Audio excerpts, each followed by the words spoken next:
Welcome and apologies for absence. We have apologies from Mark, who's with us at private but can't be here this afternoon, and Janine also. And other than that, we are our usual set of board members. So thank you and welcome. We are starting as ever with a service user experience, and we're being played a video. So we're going to hear from Kathy. On behalf of her husband, I think, Bill, who is a service user, but Kathy is actually unable to attend, so we're going to get a video, aren't we? And then we've got Roxanne giving us a perspective and support from the dementia nurse team. So, Nick, am I handing over to you to introduce? So is any setup? No, we can just go. Lovely. So thank you. Very welcome. Thank you for coming. And let's go. My name is Kathy. And I'm married to Bill. We've been married for 55 years. When Bill retired at age 65, he was in good health, but then he started to become ill and he was diagnosed with myeloma. And at the same time, we began to notice problems with his memory.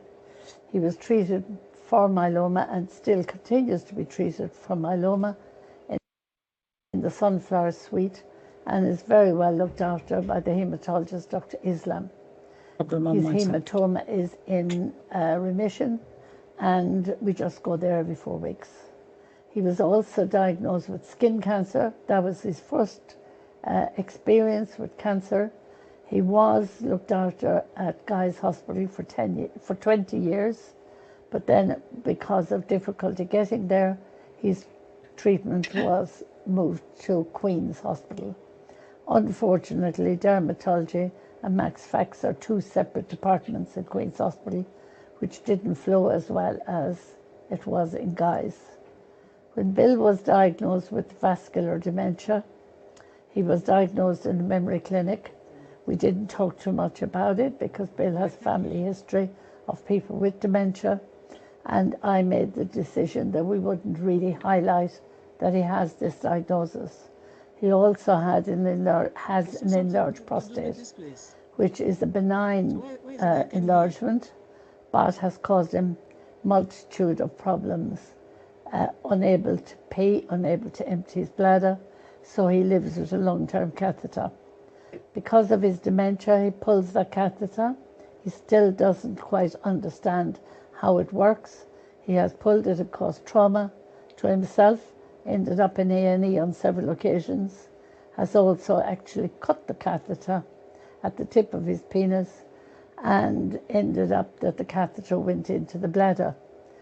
I look after him, I'm his main carer. We take life easy these days, as easy as possible, but unfortunately Bill seems to be susceptible to UTIs, infections. So he has ended up both in Queen's and in King George's. Personally, I prefer King George's because I find it doesn't seem to be so busy. Queen's is an absolute nightmare. For a start, actually getting to A&E or ED, as it's called. To get there, you have to park in the main car park, find a wheelchair, put your patient into the wheelchair and push them all the way around to the emergency department, which in itself has problems identifying where you have to wait, where you can wait, where there's no seating. So we have had that experience several times. We've had corridor care in Queen's, which was an absolute nightmare. Going back to King George's, when we got there, it was like a war zone. The place was thronged with people, seemed to be more security staff than medical staff. Security staff were kind, people were generally kind, but it was a very frightening experience, not just for a dementia patient, but actually for the dementia patient's carers. We hope that the professionals that work across King George's and Queen's will highlight the need for more support for dementia patients. We are very grateful for the care that we get, but we would prefer not to have to use your services. For the staff who work across both King George's and Queen's, and also at St. George's Centre, And in the Meadow Court, generally speaking, staff are very kind and caring. But to me, the qualities that they need isn't always their professional qualification, but they do need to show kindness, empathy, compassion, and calmness in a situation where it's often like a war zone. Their softness of approach is so important for dementia patients. How to introduce yourself with a smile, with a touch, just a gentle arm around the shoulder, whatever it is, to show some kind of caring for people who are demented and frightened. I always describe Bill being frightened like a toddler who you're leaving behind and who's frightened, doesn't know if you're going to come back again or what is happening. It's important to reassure the patient and the carer that we will look after you. Reduce that fear, reduce that anger that often is portrayed. It's important to have explanations of procedures, what you're going to do to this patient, what to expect. Is it going to be something that's painful, or is it just going to be something that is very intrusive? Most elderly men and women are very private, are not used to showing their bodies, and I think we have to be aware of that when we're providing care.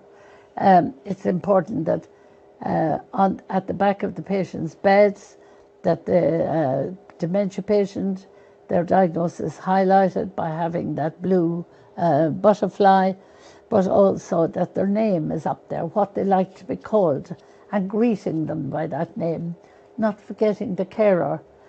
Don't assume that the carers are deaf. Just because they're elderly doesn't mean that they're deaf. It is important that the carers has a chair to sit down, not reaching across on them, and that the carer is involved in decision making about discharge. If there's a shortage of beds or a shortage of chairs or shortage of pillows, that the carers know who to go to, who is in charge of the ward. Thank you very much.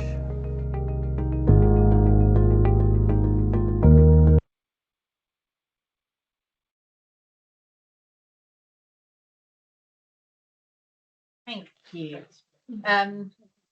So some really quite firm messaging there for us actually about how we can support better our patients with dementia. I think that's really important. Are there any particular questions for Roxanne or anything? Roxanne, anything to say at this point? No, any particular question? Oh, sorry, can you speak up slightly? I can't quite hear you. So, so I'm Roxanne. So I'm the Admiral Nurse Dementia Lead for the Trust. So Admiral Nurse, you may or may not know, the main role of an Admiral Nurse is to support carer. Obviously, so it's about how you support family while they navigate through a busy acute hospital. We were two of us. We're quite unique. Most hospitals only have one Admiral nurse, but we have two, and we work across sites. Any particular question? I mean, astonishing, we've only got two, and that we're lucky to have two. We are lucky. What is the level of demand for your particular support? Well, the last quarter we had over 600 patients with dementia that came to our trust.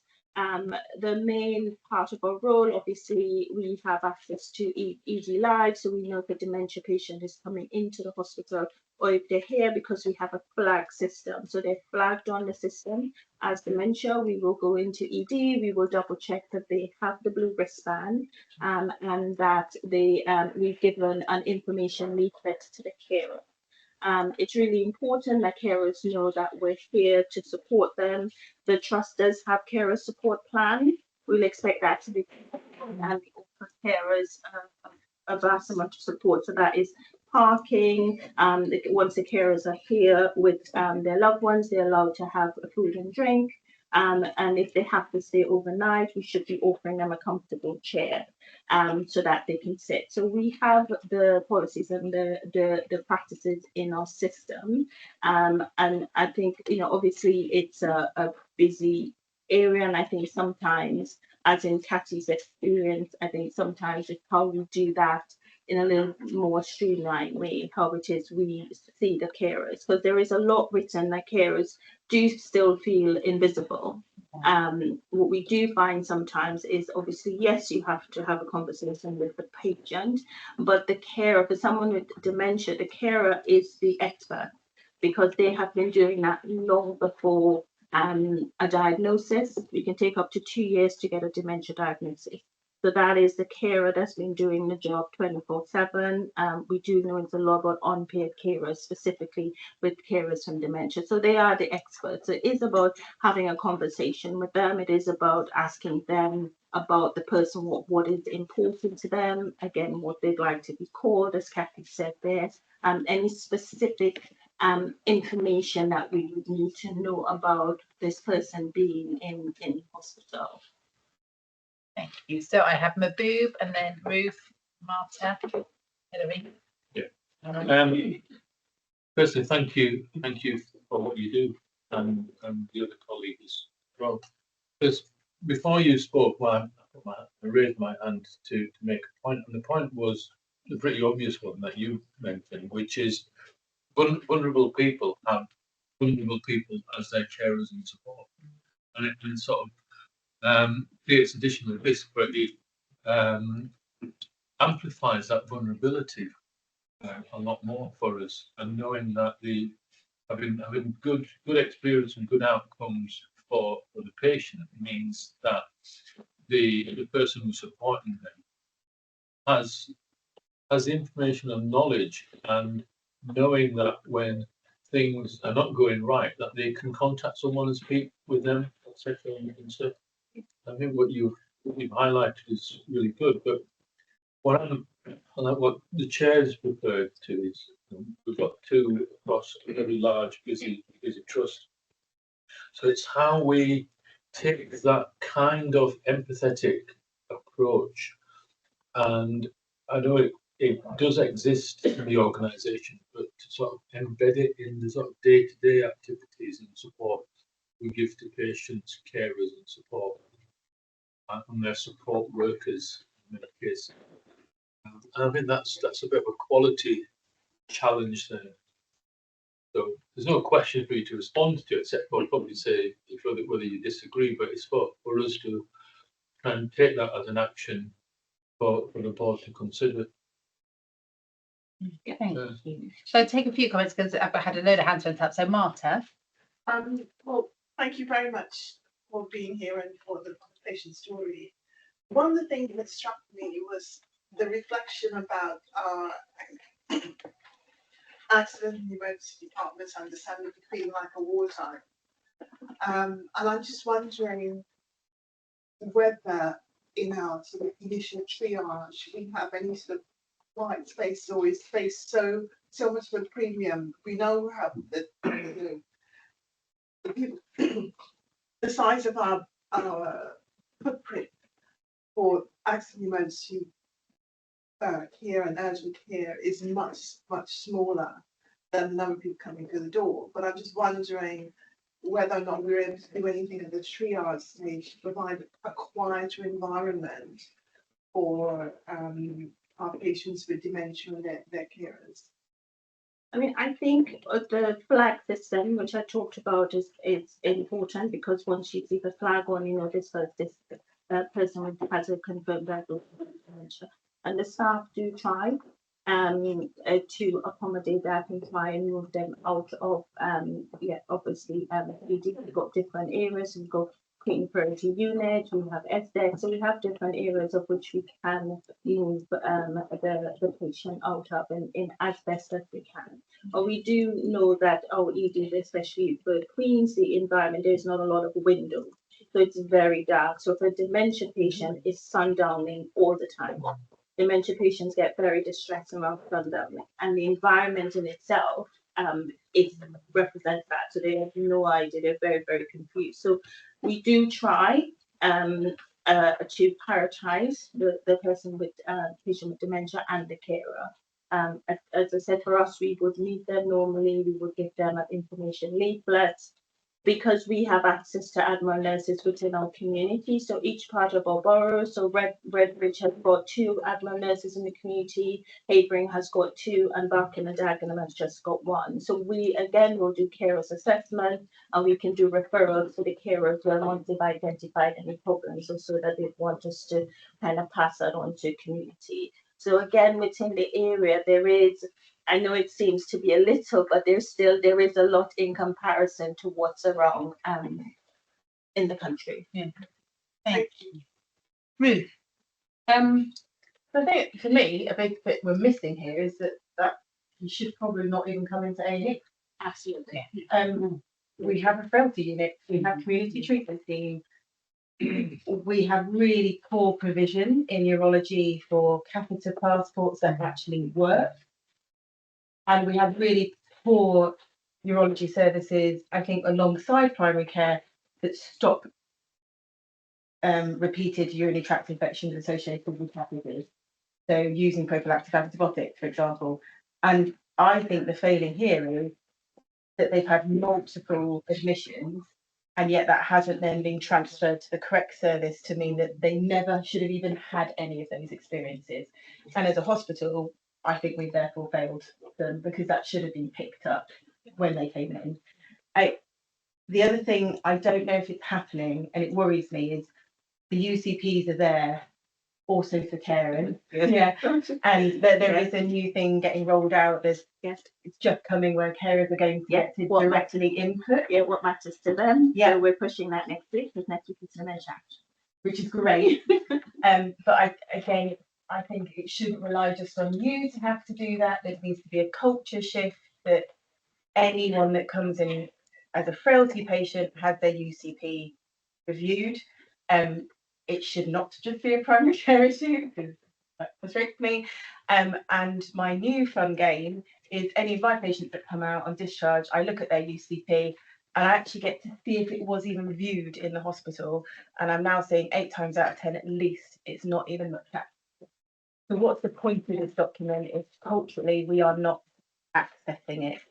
And so we can go to the cows come home, can't we, to say please add into it, but actually if people are not accessing it, it needs to become a knee jerk, doesn't it, always to do rather than it needs to be autopilot. Absolutely. Get you. I just came from a meeting, we were talking about catheter care and the passport, and exactly that I was saying, they were talking about another document, and I was saying we're creating another document, and I know a carer is not going to remember to bring that document. We have the UCP.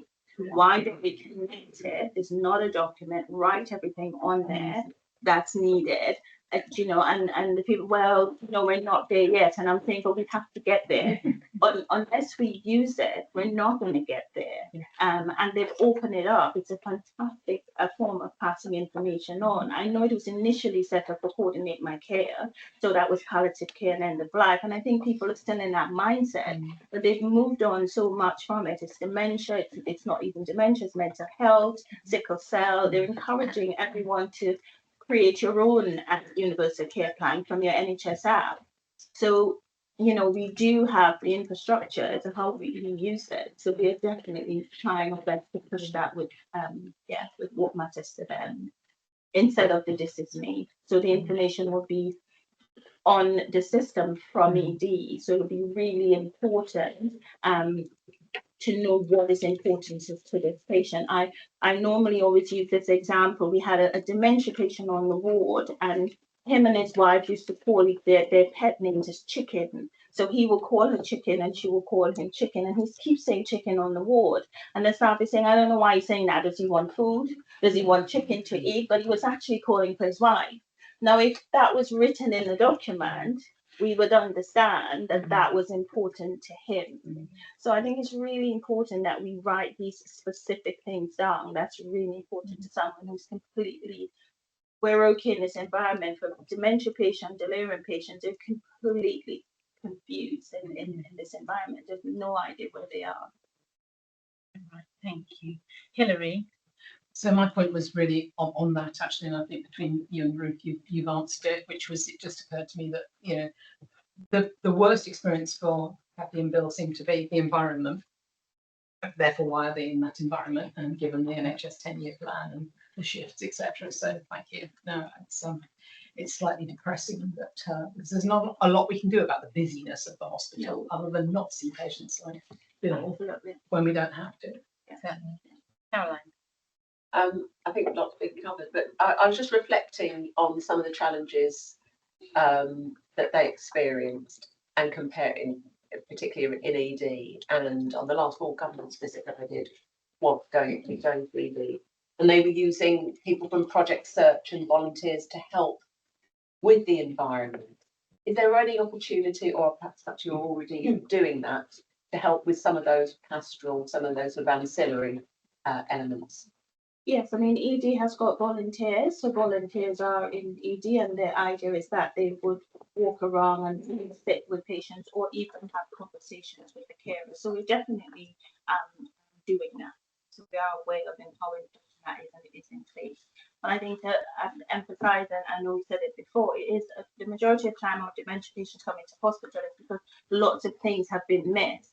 And then in the end result is admission. I think if our community structures were somehow set up in a different way, I think we might be able to stop some of those admissions before it gets to that place. You have carers that have been struggling with no support, and then eventually someone will fall. And that's what we see. The majority of time dementia patients come into hospital is falls.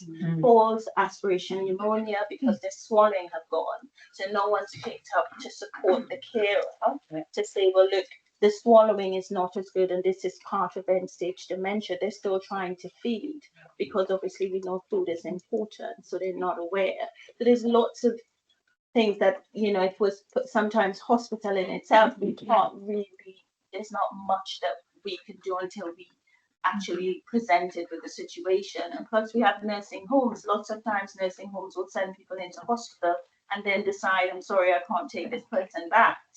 So now as a hospital, we're here with what do we do because of the issues behavioural, and we can't deal with the behavioural. I mean, what Redbridge now have is a new nurse that going into the nursing home, and her main role is to support the staff with managing difficult behaviours or complex behaviours for someone who has dementia. And I think that's amazing, because that's about preventing before the person comes into hospital. So I hope the other two boroughs will take a sort of an example of that.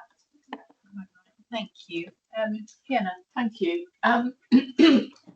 Just shows us how important having a frailty strategy is, doesn't it? Not just for the hospital, but for the whole system, supporting patients at home as well as in different healthcare providers.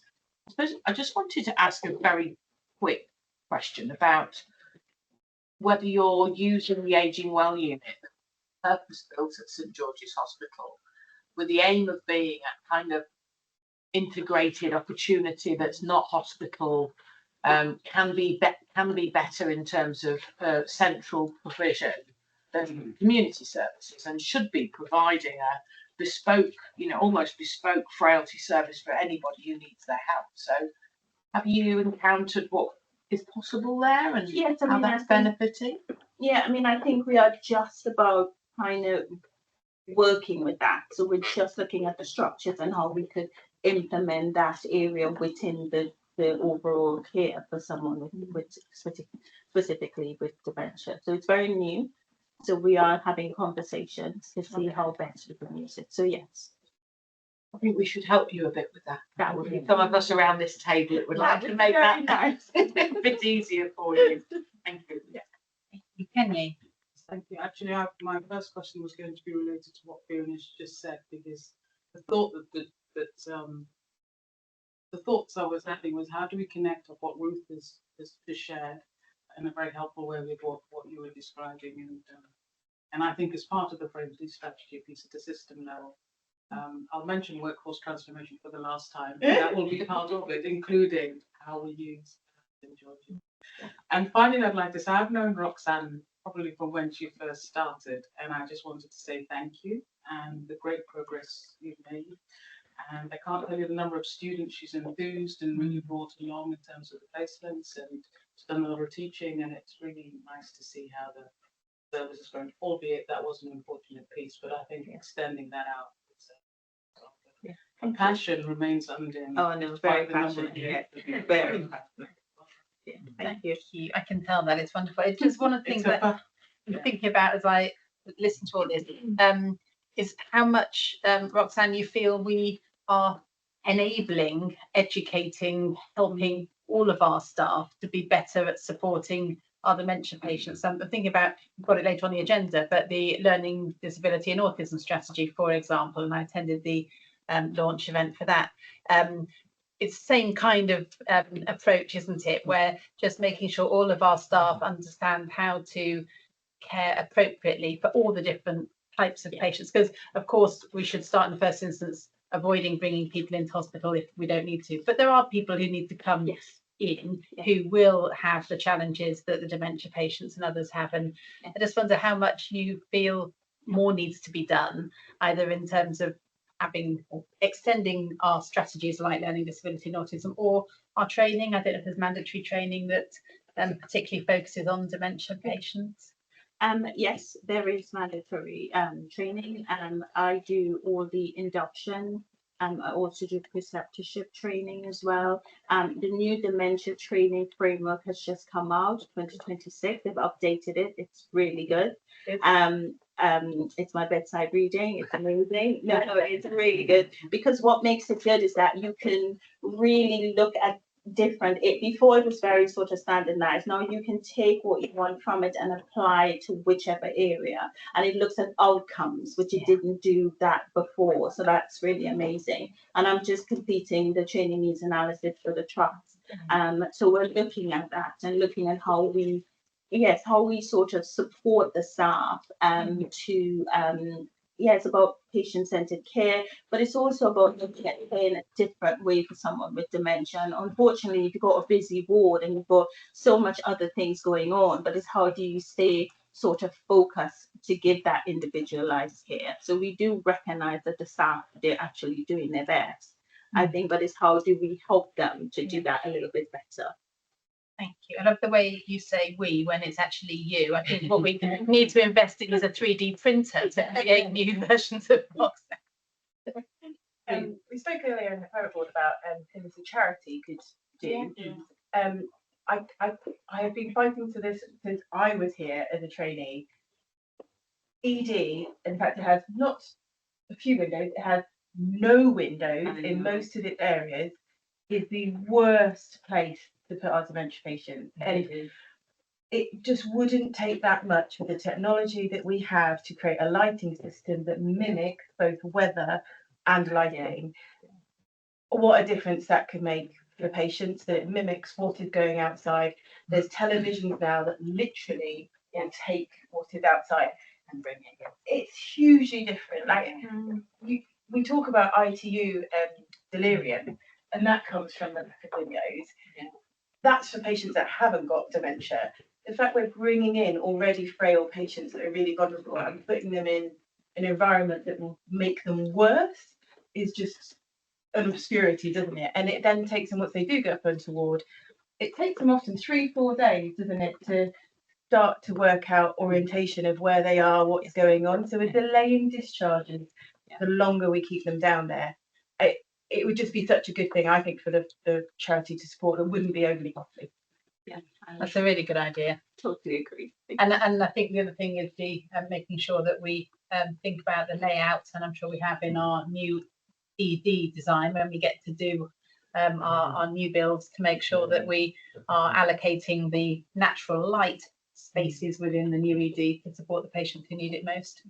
But in saying that, in our last place assessment for dementia, hospital did really well in relation to Yes.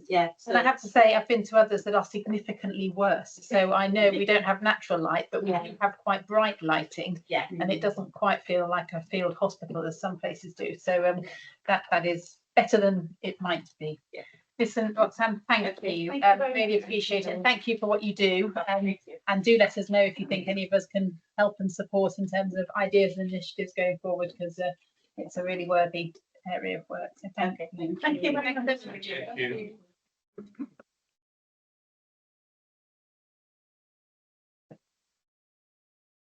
Right.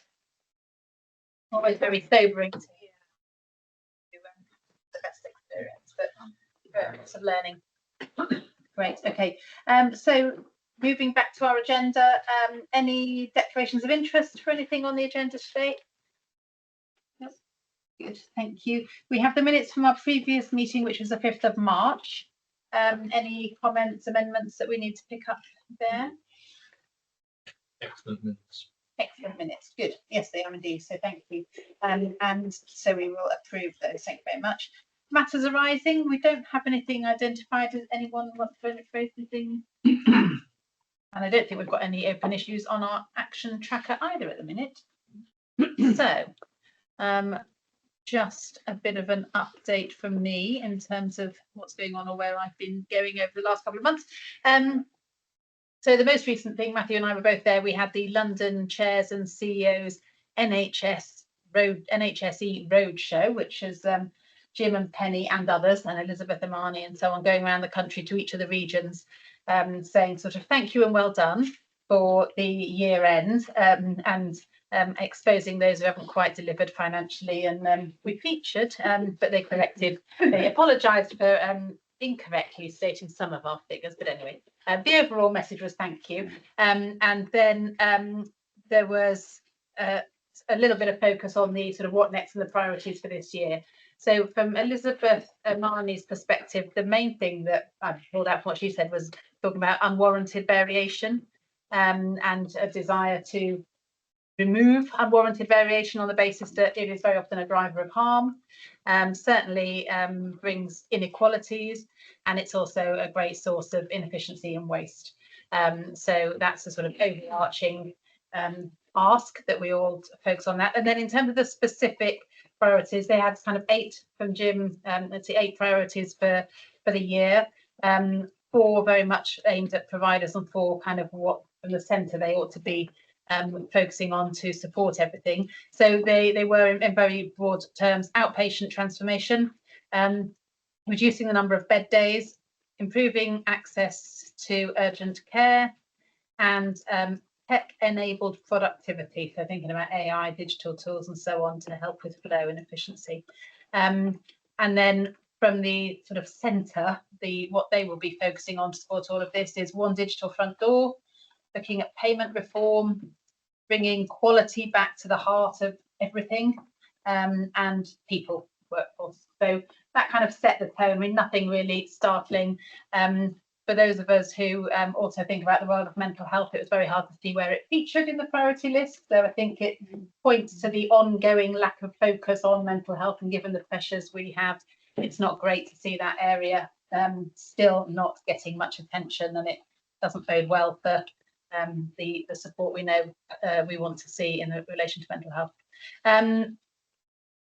Also last week, I think it was, so I'm on the CQC NHS Alliance Well-Led Reference Group. So I attend that and hear how the progress is going on the new approach to well-led. It is making progress. There is a consultation out on the proposed framework, which is sort of returning back to the style of CQC inspections and the scoring for well-led that we used to have previously. Interesting, when you read it, there's a lot of detail, huge amount of detail on what the measures are, the metrics, what you'd expect to see for a good, much less clear on outstanding. So just an interesting observation. I suppose the point is good is what we should all aspire to, and outstanding, I think it's still left. They'll know it when they see it, but they can't really tell you what they're looking for. So anyway, that's a bit of context. Local system-wise meeting, there've been a few meetings with system chairs. I've had meetings individually and collectively with Marie, our chair from the ICB, and also a brief introduction to Nena, our new ICB chief exec. Focus is obviously very much on plans for the year ahead, developing the plans, making sure we're all focusing on delivering on the money, and we've spent a lot of time talking about that. The other area is just encouraging us all to be thinking about and being perhaps more proactive, or being seen to be proactive in the space of heading towards IHO, our neighbourhood work, our partnership working, our role as integrators and so on. So that's an area I think we all recognise we need to focus on and talk about. Within the trust, there's been quite a lot that I've attended recently. So we talked about the Healthcare Science Week, the opening for that, and that led to Keely coming to our private board workshop last month. There was the Learning Disability and Autism Strategy launch, which I mentioned, and we're hearing about that a little bit later. We had our Wes Streeting visit to the corridors. I've become the chair of the Organ Donation Committee. So I attended my first, or chaired my first Organ Donation Committee meeting, which is fascinating. And I've learned the 3 versions of death, which is great to know. And that's, I think, interesting. And there's more opportunity for us, definitely. I think we do well, actually, in terms of our overall referrals. And we are one of the top performers in terms of referring when opportunities to consider donation arise, but I think there's more we could do to encourage people to and help people anticipate and think about choices and make sure family members are aware, so that individual wishes can be followed.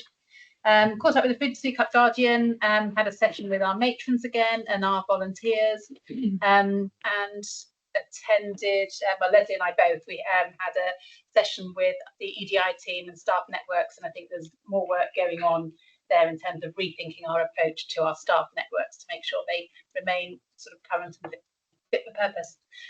Visits wise, I seem to have done a lot. So I think I mentioned before my maternity evening shift, but that was it. I mentioned that which was excellent, and I think a bit it went into the internal comms around that one, which seemed to be quite well received by the maternity team. I visited the Angio Suite over at King George, absolutely fascinating. I also, what was really interesting, I shadowed Kamal Sembi, our IPC lead, walking around both sites. Really interesting to do an entire tour of both hospitals with the IPC lead. Her focus looking for the infection prevention and control measures and so on, very different to just walking around generally. So that was enlightening. It was also really stark to notice, particularly at King George Hospital, walking from one ward to another, those that have had the sort of refresh and they've got the bright lighting and they're all white and clinical looking, and the older wards that haven't had that refresh feels very different. So that was just a really, really interesting observation. But I thought what was really impressive was how welcome she was walking onto the wards. So really getting that balance right between being a sort of trusted friend and partner and yet a sort of regulatory eye. And I think that's handled really well by that team. So that's really impressive. I went to the Women's Health Hub, which I hadn't been to before. So really great to see. But really odd also just that we've got this sort of isolated thing in a facility where there's absolutely no crossover between the hub, our sort of services, and the GP practice in there. There's NELF in there, there's a private provider, and they're just little islands all in the same. So just in the concept of neighbourhood working and so on, it perhaps highlights examples we talk about elsewhere where there's opportunity to do more and work better together. I spent a very sobering morning with the end of life care team after we had Radhika come and talk to us at one of our recent board meetings. I mean, what an amazing team, actually. I joined their team meeting and then I did a ward round, which was probably one of the hardest things I imagine I'll ever do, because that was really quite tough, but a very impressive team. Interesting, just thinking about some of what we were just talking about, the dementia care there. So we have within the end of life care team the only social worker we employ in the trust, and the amount of work she does to try and facilitate people to die where they want to, whether it's in a care home or back home, is just phenomenal. So I learned a heck of a lot about how much personal effort people put into supporting. And when they went through one by one, they all know personally all of the people we're supporting in the hospital. There were about 80 on the list they're working with and supporting at that end of life phase. So just a real eye-opener as to the fabulous work that people do. Actually, another sobering morning I spent with the DBS clinic. So mostly Parkinson's patients who've had deep brain stimulation support, and just fascinating. So two main things I learned there: just understanding what people live with and how important their carers are. But what was also interesting, just sitting watching, it goes to the EPR point. Anjum, who was carrying out the clinic, went through one patient after another, quite long consultations, lots of detail, and she's sort of writing it all down. And then when I asked her, of course, at the end of the session, she's going to have to get it all up onto the EPR. So a perfect opportunity, I would have thought, in that outpatient context for ABT to support her. And then, as I mentioned, I spent a day in breast surgery, which was also fascinating. So quite a busy couple of months, but enlightening, learned a lot, and then getting a good sense of some of the sort of issues and the difference of the different teams across the trust. So really useful. Thank you. Over to you, Matthew. Okay, thank you, Chair. So a couple of updates this month. First on corridor care, where we've given quite a detailed update on the progress we've made at reducing the use of the corridors at both sites, particularly at Queen's, but also at King George's, to care for patients due to pressures on the A&E. It's interesting looking back over the last couple of years, we hit just in April an all-time record high for A&E attendances, 1,027 people a day. When I looked at the 1st April when I was here, that was 825 people a day. It's an increase of 200 people a day in 4 years across the site. So that's the kind of pressure that the service is absorbing at the minute. But thanks to some very strong work within the emergency department, but actually across the whole hospital, focusing on discharges and flow, we've managed to reduce that. I've just checked today, we've got 3 or 4 patients in corridors across both sites, whereas prior to Christmas, that was often running up to 50. On a busy morning, it's a busy day today. So thanks to everyone who's been heavily involved in that. We're working more and more with the local system, nursing homes, GPs, London Ambulance, to try to avoid patients being brought here in the first place. And I think listening to that patient story there, we can see examples of where we're still, as a system, missing opportunities to care for people in a more appropriate way that avoids them having to come into what is at the minute still a very busy and very pressured environment. And it's helping us also with our financial position, which I'll say more about in a minute. But in March, we used 21 fewer bank staff for corridor care. That saved us £160,000. And if we look at it across the course of the year, we think that that move out corridors, as well as being the right thing for patients and staff, could save us up to £2 million in costs as well. So this is very much our focus for this year, which is doing the right thing for our patients, better patient care, but also better value for money with that as well. And we heard from one of our patient experience stories at the start there, and just to say that we're expecting to be able to make an announcement in the course of the next month or so about the A&E funding as well, and we've noted all the points that have been made about the environment too as well, so we'll return to that in the course of the next month or so. I've written repeatedly in board reports about our concerns about long waits for patients with mental health issues in A&E, including for children with mental health issues. There's also a separate group of children who are not in hospital because of mental health or for physical healthcare needs, but who are there because they're looked after children who are unable to find a place to live. And as a result, they're spending considerable times in hospital after their residential placement's broken down. They can be with us for extended periods of time, often with high security and care need while they're here, despite receiving no healthcare from the hospital as well. Sadly, their complex behaviour often means they can be moved onto our children wards. We've had one young person who assaulted 8 members of staff. We've had staff quite seriously injured as a consequence of trying to care for some of these young people. And as a result, it's not appropriate to put them in an environment with sick children who've been brought in for other reasons. And although we do have a dedicated mental health space for young people at Queen's now, it can only accommodate 1 person at a time, and the demand's often high. These are very prolonged waits. In September 2024, we highlighted a 44-day wait at this point. And more recently, we've had a young person with us for 77 days. Another for 21 days. The cost of looking after these 2 children was more than £270,000, and this is because there's not been any alternative place of safety for them. So we have become the default place of safety for children and young people with mental health issues and challenging behavioural needs. And I'm going to write to Dr. Nina Suji, who's the Chief Exec of the ICB, to ask for her help and support with this. I think it will probably need a regional solution for London, given the scale of these challenges. The board will be aware of recent strike action in pathology, which happened because we've been unable to resolve pay protection for some pathology staff. Last year, 8 members of staff took home £358,000 in additional payments due to out-of-hours work. We want to use that money to recruit more staff so we have sustainable 24/7 cover, and so that we're not relying on a small number of people working excessive hours. We've offered our pathology staff pay protection from 12 months up to 2 years, where people will continue to receive the income they're used to for doing additional shifts. But we cannot afford to do this for too long, and it's not sustainable given the trust's financial position. And we need to use that money to recruit new people into the team. We need to make these changes so that BHRET can move into a pathology network. It's now 20 years since the Carter Review said that pathology services should be networked, and ours is one of the last standalone services in the NHS. We need to modernise and transform our services to offer the best support to our clinical services and to patients. So we will be testing the market in the coming months to seek partnership with an existing network, and we're hoping for interest from both NHS and private sector partners, and the chosen partner will come through a procurement exercise. Talked about the financial context, and we ended the last financial year with a deficit of £65.1 million, which was in line with the reforecast. We've discussed that at the board. Our planned deficit for this year is £41.3 million, and we're in conversation with NHSE about the next 3 years and how that lines up with our medium-term plan. We're not where we want to be. We want to save £40 million by the end of March 2027. We have saved more than £100 million over the past 3 years during a period of significant rise in demand, and we've launched a very visible internal campaign to galvanise the organisation and encourage ideas from the shop floor, and colleagues are already coming forward with a range of issues and ideas that will help us really save some of this. And finally, this is my last board report. In July, I'll be moving to King's College Hospitals.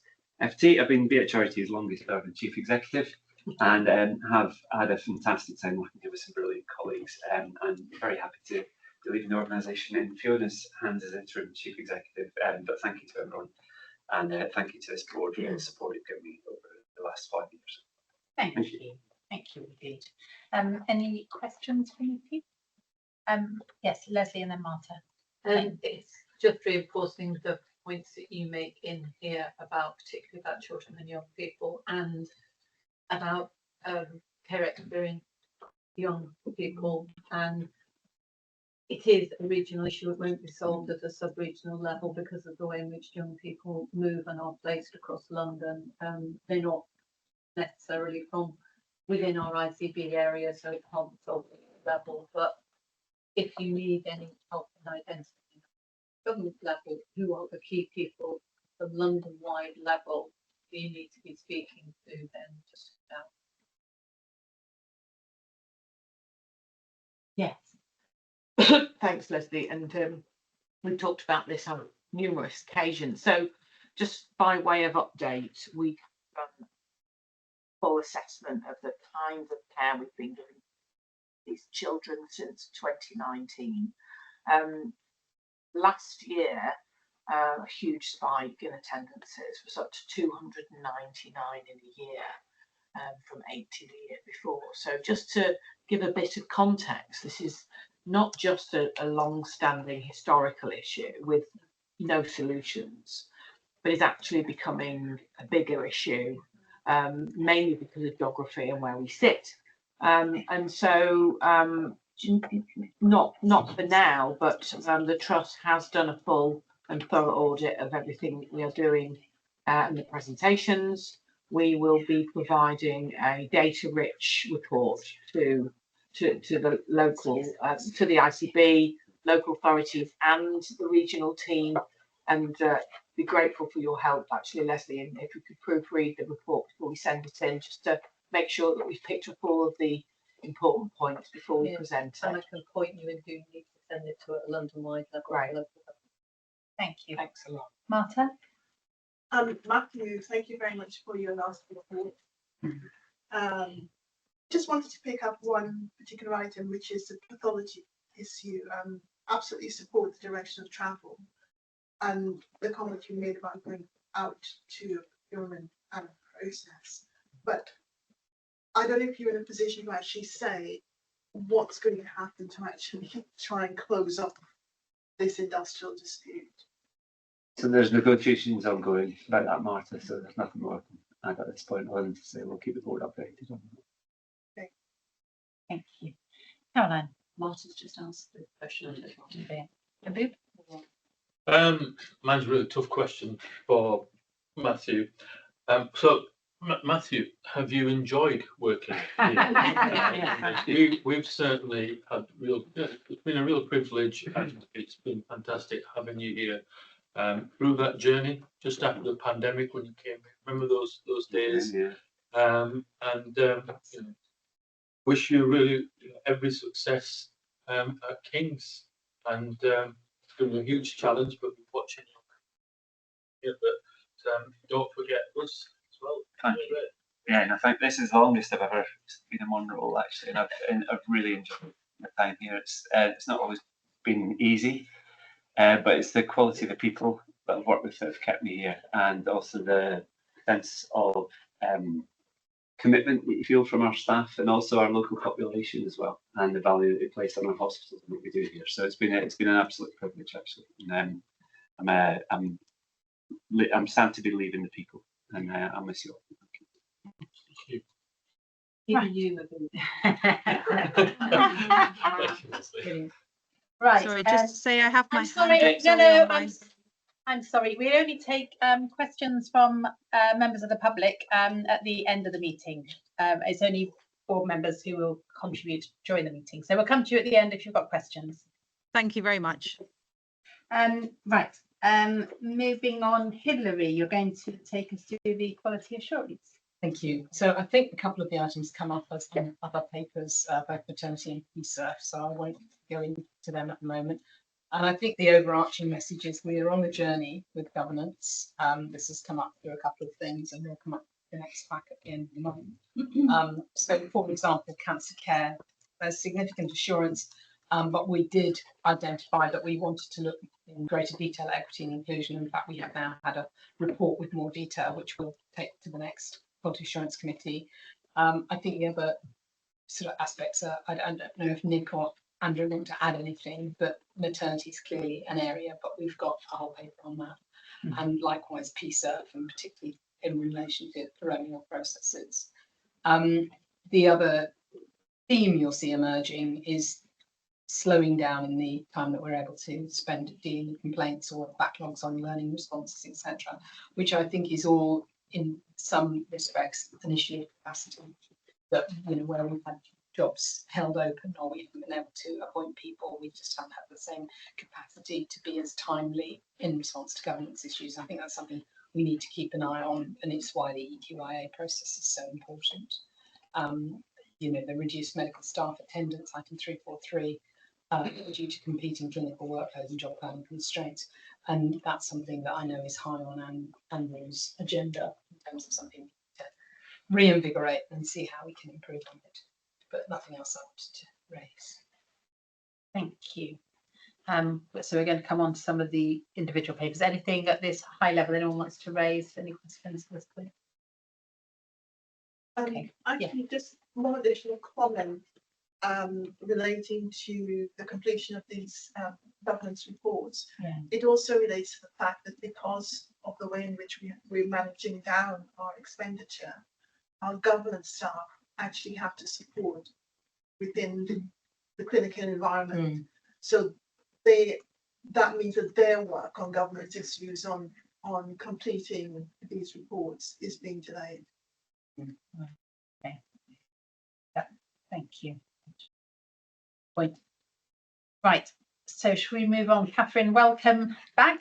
And I think you're going to take us through the maternity. Yeah, sure. Thank you. So thanks, Chair, and thanks for receiving the report. So some key highlights from the report. Just want to highlight that we have had an improvement in perinatal outcomes across 2025. Compared to 2024, overall perinatal deaths have been reduced by 20%, with stillbirths reducing by 31.3%. And our SPC data does show that there's some sustained improvement since August 2024, and really suggesting that the improvements that we've been making in this area are becoming embedded rather than just being short-term variation. We are showing good compliance and assurance of national maternity safety requirements. The Trust achieved over 90% compliance across all mandatory safety training areas, and we also achieved full compliance with MIS Year 7, which is again a sustained phenomenon across a number of years. Just of note, we did have to submit approximately 190 pieces of evidence to the LMNS to be reviewed to achieve that compliance. And we've also maintained 97% compliance against Saving Babies' Lives, which is a safety care bundle. There's also been clear progress in governance oversight and external assurance, and obviously we received the CQC good rated in August 2025, which means that we're no longer in breach of the regulations linked to governance.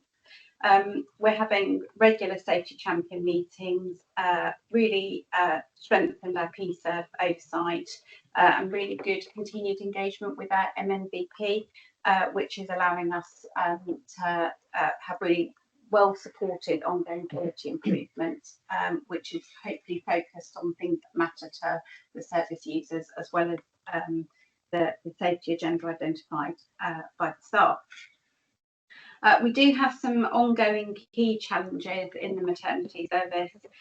So despite the improvements, we are still seeing some important health inequalities with regards to perinatal outcomes. During Q3, we did identify that mothers identified as Asian, other ethnicity, experienced the highest proportion of perinatal losses, followed by Black African mothers compared to white British mothers.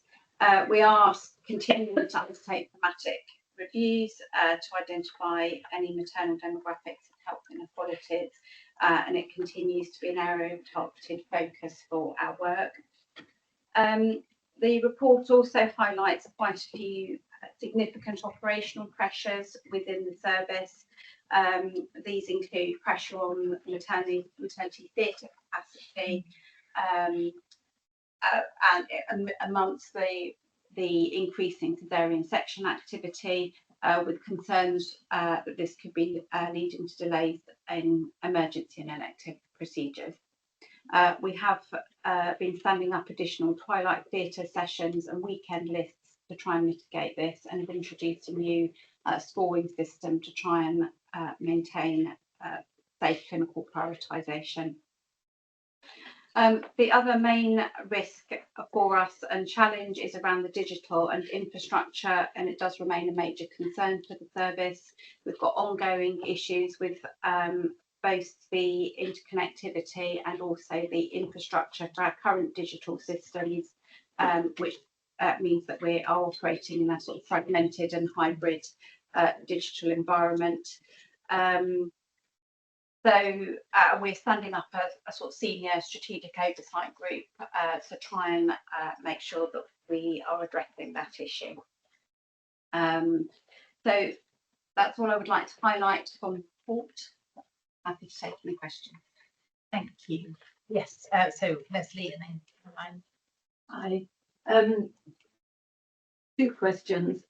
One, there was a piece in here about the booking backlog and the impact that that's having in getting people into the system in the first place, and therefore late initial screening and bloods and things like that, scans and whatever. I wondered if you could just say, I know you said you've got a focused recovery plan, but how that recovery plan is going. And secondly, you picked up the issue about ethnicity in terms of disproportionality of deaths. Do we also look at deprivation and to see whether there is that relationship between deprivation and ethnicity?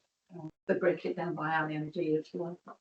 Yeah, so going back to the pregnancy booking backlog, so that was a phenomenon associated with the implementation of EPR, as you probably know. We've worked through that backlog now, so there's no longer a backlog, and we're satisfied that we've got a sustainable model in place, but of course we are continuing to monitor that.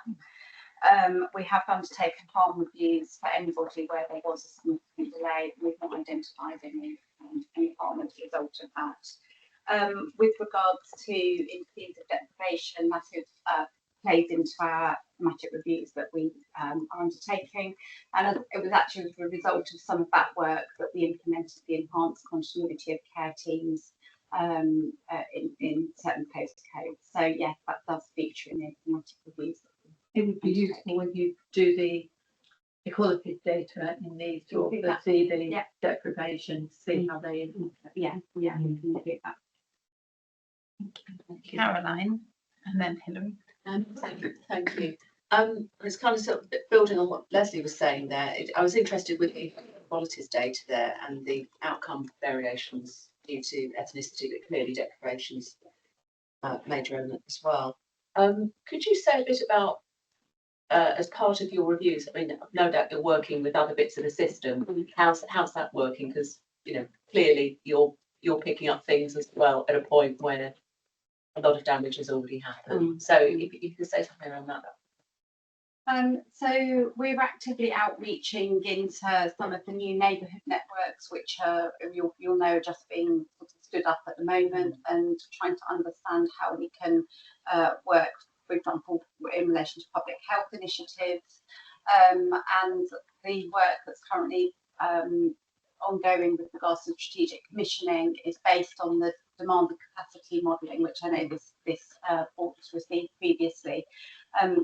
So if I'm honest, I don't think we have any firm answers to addressing how we get women coming into the service more healthy, but certainly the strategic commissioning priorities for the next few years, we'll be looking at that. It's an area that we still need to continue looking at, really. Yeah. Thank you. Hilary, it's just triangulating BARTS and BHIED. So we had quality assurance at BARTS yesterday and had triggered MOS for the first time. And I can never remember what MOS stands for, but it is another new maternity outcome service, which has come out of East Kent and Bill Kirkup. But what was interesting, we were reviewing, this is because they had noticed a spike in perinatal deaths post 37 weeks. When you looked at the breakdown, it was almost the opposite of this. Actually, all of the Asian subgroups, and they had broken them down into quite a large number. All of them did better than both white and black, and the group that did worse was black. And I think it's a real problem with the statistics here, because your denominators, your numbers are so tiny. You're talking about one patient or two patients, and it can be two. I mean, interestingly, the graph on page 41, in 2024 there were 6 over 37 weeks, but actually, other than that, it looks as though there's been a deterioration. So I think I just wonder, and it's perhaps a plea to region or North East London, is there a way of getting a larger group of patients so that we can actually see what is really happening? Because this is just too small to be a trend. And I don't know if there's any cross learning to be done with, why it has improved for the Asian population at BARTS, but that has continued to be a challenge here.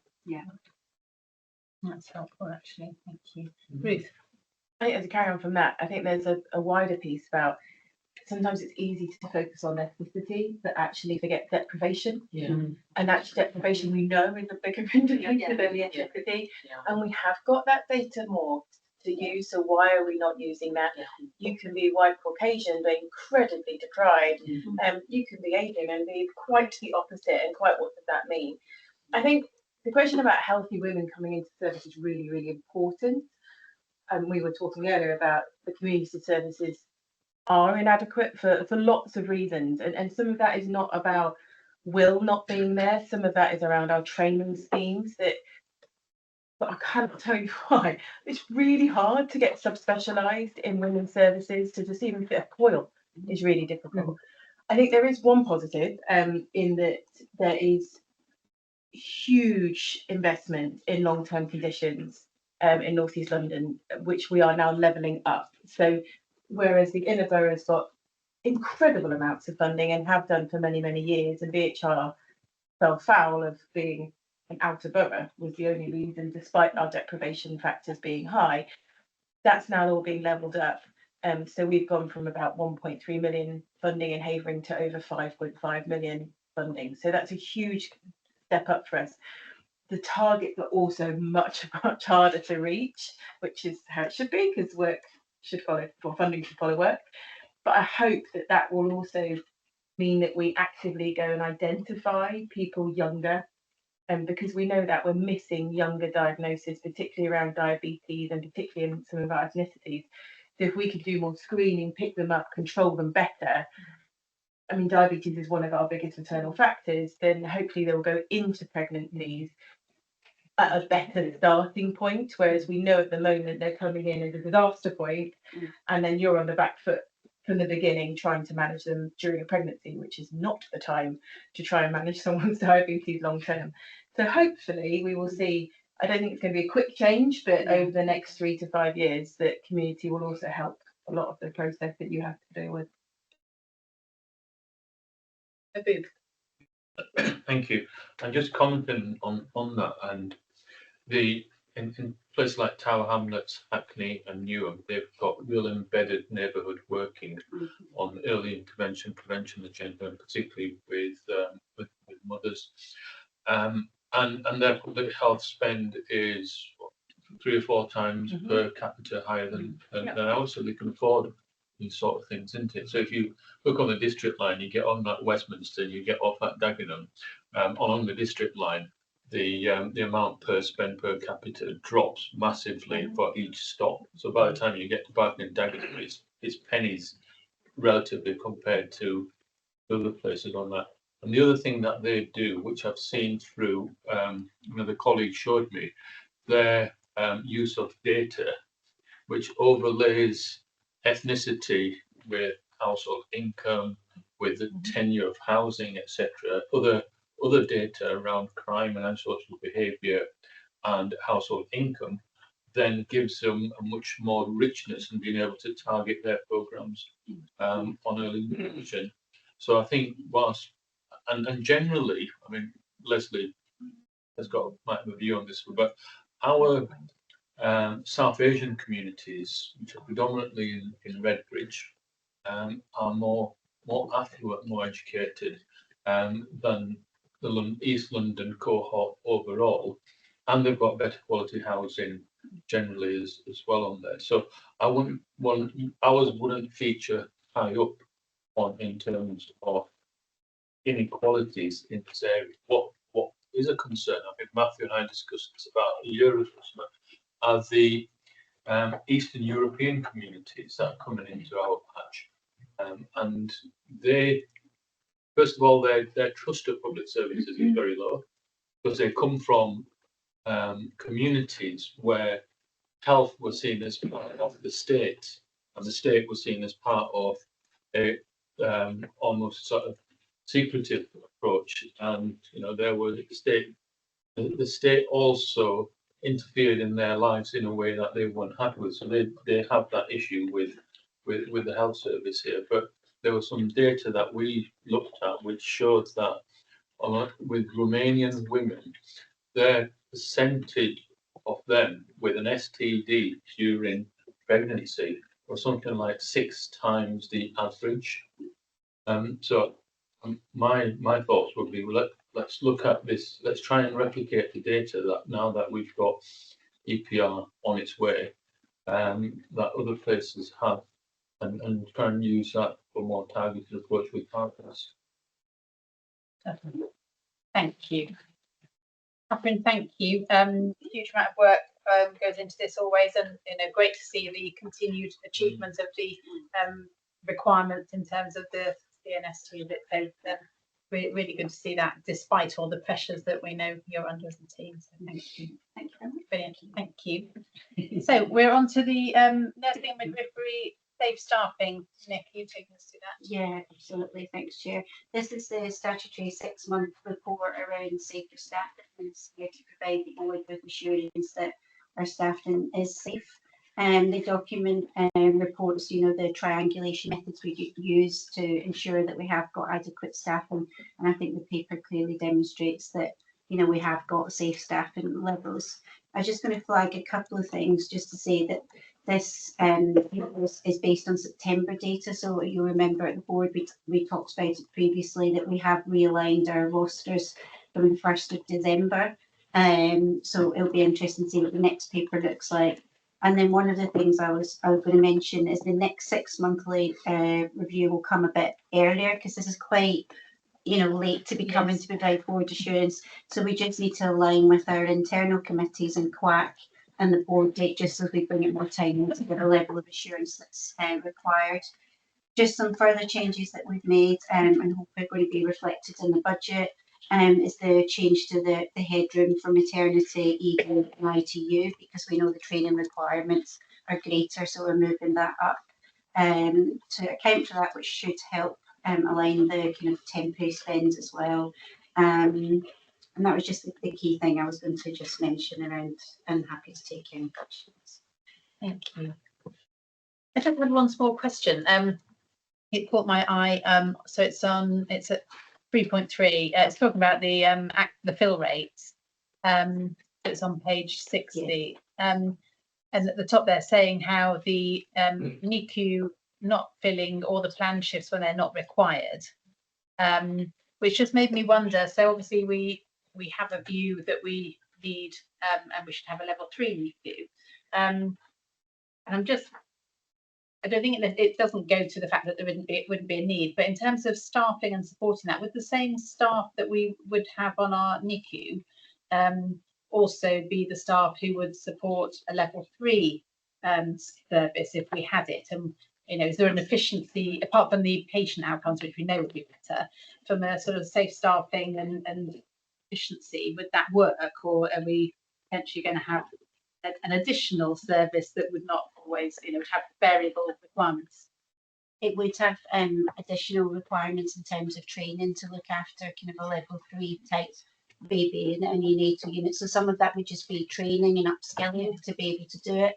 And I think it's more around the medical workforce that would need to be reviewed as opposed to the nursing. That would be more straightforward, to be honest, to be able to flex if we put some training and development in. It's more around the medical support that you need in a level 3. Thank you, that's just helpful.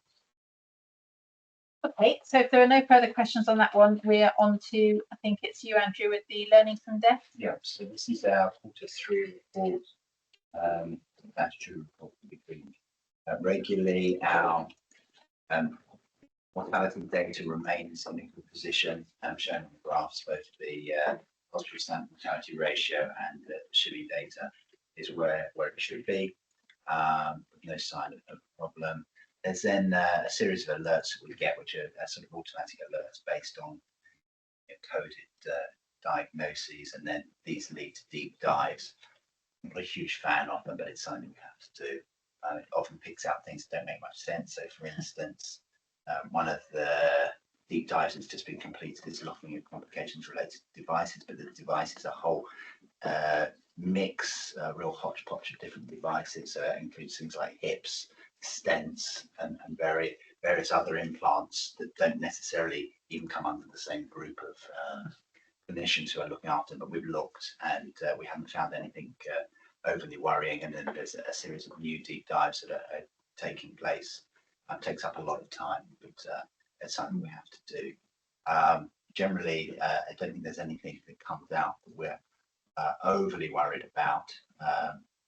Happy to, assuming everyone's ready, I'm happy to take any questions. I've got a couple of noddy ones only because I don't know. So at the very beginning there on the mortality data, what is HSMR? What is SHMI? Right. Yeah, so HSMR is the hospital standardized mortality ratio, right, and the SHIMI is the standardized hospital mortality index. I'm no expert, so I think if you want to go through it, I can bring someone who can explain. It was just the point where I couldn't actually understand Yeah. whether going up or down was good or bad. No, so you want them to be lower. Right. Yeah. So the fact that they're below our peers and below the national It's a numbers good is thing. good. Okay, But good. it's looking for changes to some extent. Yeah. And it depends a huge amount on your population. Yeah, of And those who talk about them say the real things that change them are housing deprivation, etc. Yeah. Social economic matters rather than what we do in the hospital. Specifically what we do in hospital. Sure. Thank you. That's it. And SHIMI is, as we're learning at Barts, it's quite crude. So at Barts it has been going up. It's still staying within the SPCC limits, but that's resulted in further exploration. And with the exception of Imperial, I think every other big acute trust with specialist services in it is finding the same thing because it's the way the SDEC data is counted. So the SDEC data seems to skew the and SHIMI is very much based on a kind of bog average. Whereas actually, if you don't have, an average population, as most hospitals don't, then it can over-record or under-record and doesn't make sense of the baseline. So it's not terribly popular. I think there's a school of thought that we should be looking at indicators that are more relevant. So probably HSMR is a more relevant one for us. Good, thank you, helpful. Mahbub. Thank you for the report, Andrew. Really helpful. Good read. And I was wondering how we're getting on with implementation of actions that come out of learning from deafs, reviews, deep dives, etc. And just remind me, what's the governance route then for implementation of actions and reviewing, embedding those? So I think that there are some, I accept that there are some issues about what we do, not just with the actions from here, but just generally actions from our process, etc. And we're working hard to make sure that we're looking at where actions are being taken and getting feedback to show those are taking place, and that comes. So that will come through the. It'll come up to QAC. Through different committees. Go to the QGSG, so the Quality Safety Group that we run on a monthly basis, and they share between us. We get reports back from each committee and at those meetings, make sure that we're following. We completely accept we need to watch really carefully. We're actually taking this thing through to an endpoint and then really looking to see whether there's been an improvement. I say, so what you're saying is that you identify, and I honestly didn't know the answer until I asked you the question. So you've identified there are some challenges around timely implementation, embedding, and then seeing. I think the challenge is having a way to show that it's made a difference. Right. So we believe we're embedding these things, we're making those changes. I think it's important we then have a way of showing that it's made a difference. Yeah, and that's always the hardest bit. Yeah, all right, thank you. And just to say on PSERF, we're commissioning an external audit to look at it, because it's a problem, I think, across London. It might even be a national problem, particularly with foreigners who actually are not, have not embraced the transition to PSERF. And their expectations, I think, go slightly above and beyond the nature of it. So having to demonstrate you've got those processes in place is becoming increasingly important, so that when we do have coroner reviews, we'll go well armed. Yes, and of course PSERF is so much wider than learning from deaths, because it's about all incidents, isn't it? So the learning from deaths is a more discrete issue. I mean, if I just one final point on that, because it's what you've said is helpful, because it's embedding and evidencing that the actions are making a difference. So obviously, if the same issues or themes are reoccurring, then we know that the actions are not being embedded. And whilst the health service has a particular approach towards it, in the wider sort of complaints and customer experience sort of sector outside of health or local government, etc., but the private sector can show that evidence based much more clearer than the public sector can. So perhaps, I don't know, you and I could have a conversation about where we could think about how you apply best practice from there and to what we do here. You're looking sceptical, but no, so am I. But the way I think that, there's some. so I think from the private, when you say private sector, you mean private industry, healthcare. Not healthcare. It's nowhere near as good as health. Yeah. I wouldn't push private sector healthcare with a barge pump. So private sector industry as a whole. Yeah. I'm sure you're right. But it's something we're well aware of. Yeah. We know that when we have learning, disseminate it, we talk to groups, embed it. The bit that we need to show is that it's made a difference. Yeah. And part of that will be whether there are recurrent issues should have been dealt with previous learning. But also some of them are quite hard to measure. We need to find ways of measuring it, illustrating that we're making a difference as we go along. And in the long term, what we hope is that we have less serious incidents, because in the end you deal with most of the common incidents on a regular basis, and or the common problems on a regular basis, and we should be able to reduce the number of those considerably by having good governance and going. Thank you. Great, thanks, Andrew. Right, Nick, we've got a couple of new strategies or refresh strategy and strategies. Yeah, I mean, both these strategies have come to the board for information. They've been through the Quality Assurance Committee in advance, and they have actually been launched. But I mean, if I just say about the safeguarding strategy, I personally think it's brilliant to have this, and just to keep, you know, safeguarding at the forefront of our minds, particularly with the kind of population we serve and some of the issues that we see and encounter. I think it's really good to call out that this has been co-produced and includes all the statutory documents that we need. So to get it as concise as it is, I think is incredible, and a credit to the team. And also like the emphasis around being professionally curious, which is the thing that ultimately keeps us safe. That's, thank you. Yeah, no, it's really, really good, and it reads well. And as I say, the learning disability and autism strategy also is a great Yes. launch. Yeah, I was just going to say a few words about that. Oh, come on, Leslie and then Caroline. Yeah, I'm just saying a credit to Gary because it's a really good piece of work, and I like the fact it's co-produced. And I was going to say, you said, because I keep banging on about it, but having been professionally curious is the first thing that staff do. It's hugely important. That's what we need. Yeah, that's true. I'll come in after Nick, after you spoke about learning disability. Yeah, and just that strategy as well, I'm really proud of. I think it's brilliant, and it's good to have that. And I think it's very important again to make sure that you know, this group of patients move through our kind of system, because that's the other thing I'd say that is written in terms of being a kind of system document as well, or within our area. Really wanting to strengthen kind of continuity and using, you know, the same information leaflets, but also encouraging staff to make those reasonable adjustments for this group of patients. Caroline. Thank you very much. And I was going to in particular ask about this strategy, which I think is great, by the way, and I love the way that these are very visually appealing, not just because they've got pictures of Kenya and Matthew in them. But That's not appealing.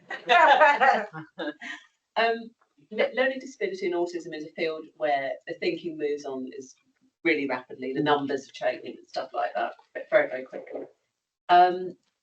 Since your initial focus groups, I think which were about 5 years ago, how have you kept the thinking fresh for a strategy? Because the strategy becomes up to date, you know, the minute it's on paper.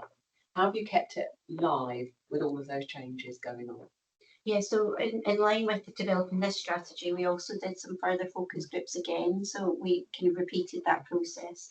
I mean, what the team do as well is any complaints or any friends and family that come in that we know are related to learning disabilities and autism. Again, we use that as a kind of platform for learning, but also we're engaging with the kind of communities as well. So recognising that it has to stay kind of alive as well. And there is a working group which Gary leads, to be honest with you. So it's constantly engaging. And then through the patient experience team as well, we do have some patient partners who are either relatives or have a learning disability or autism, who again give us feedback around anything that we do. Thank you. That was really evident at the launch event, because there were a number of people on the launch event who had participated in the focus groups, part of the development, and there was a particular shared experience from a carer, family member. So it felt very much involved and up to date, and there was lots of our patient volunteers who are sort of general volunteers with a particular area of interest. So it did feel like a very collective approach, and Gary's energy and passion for both areas is just so contagious. He's wonderful.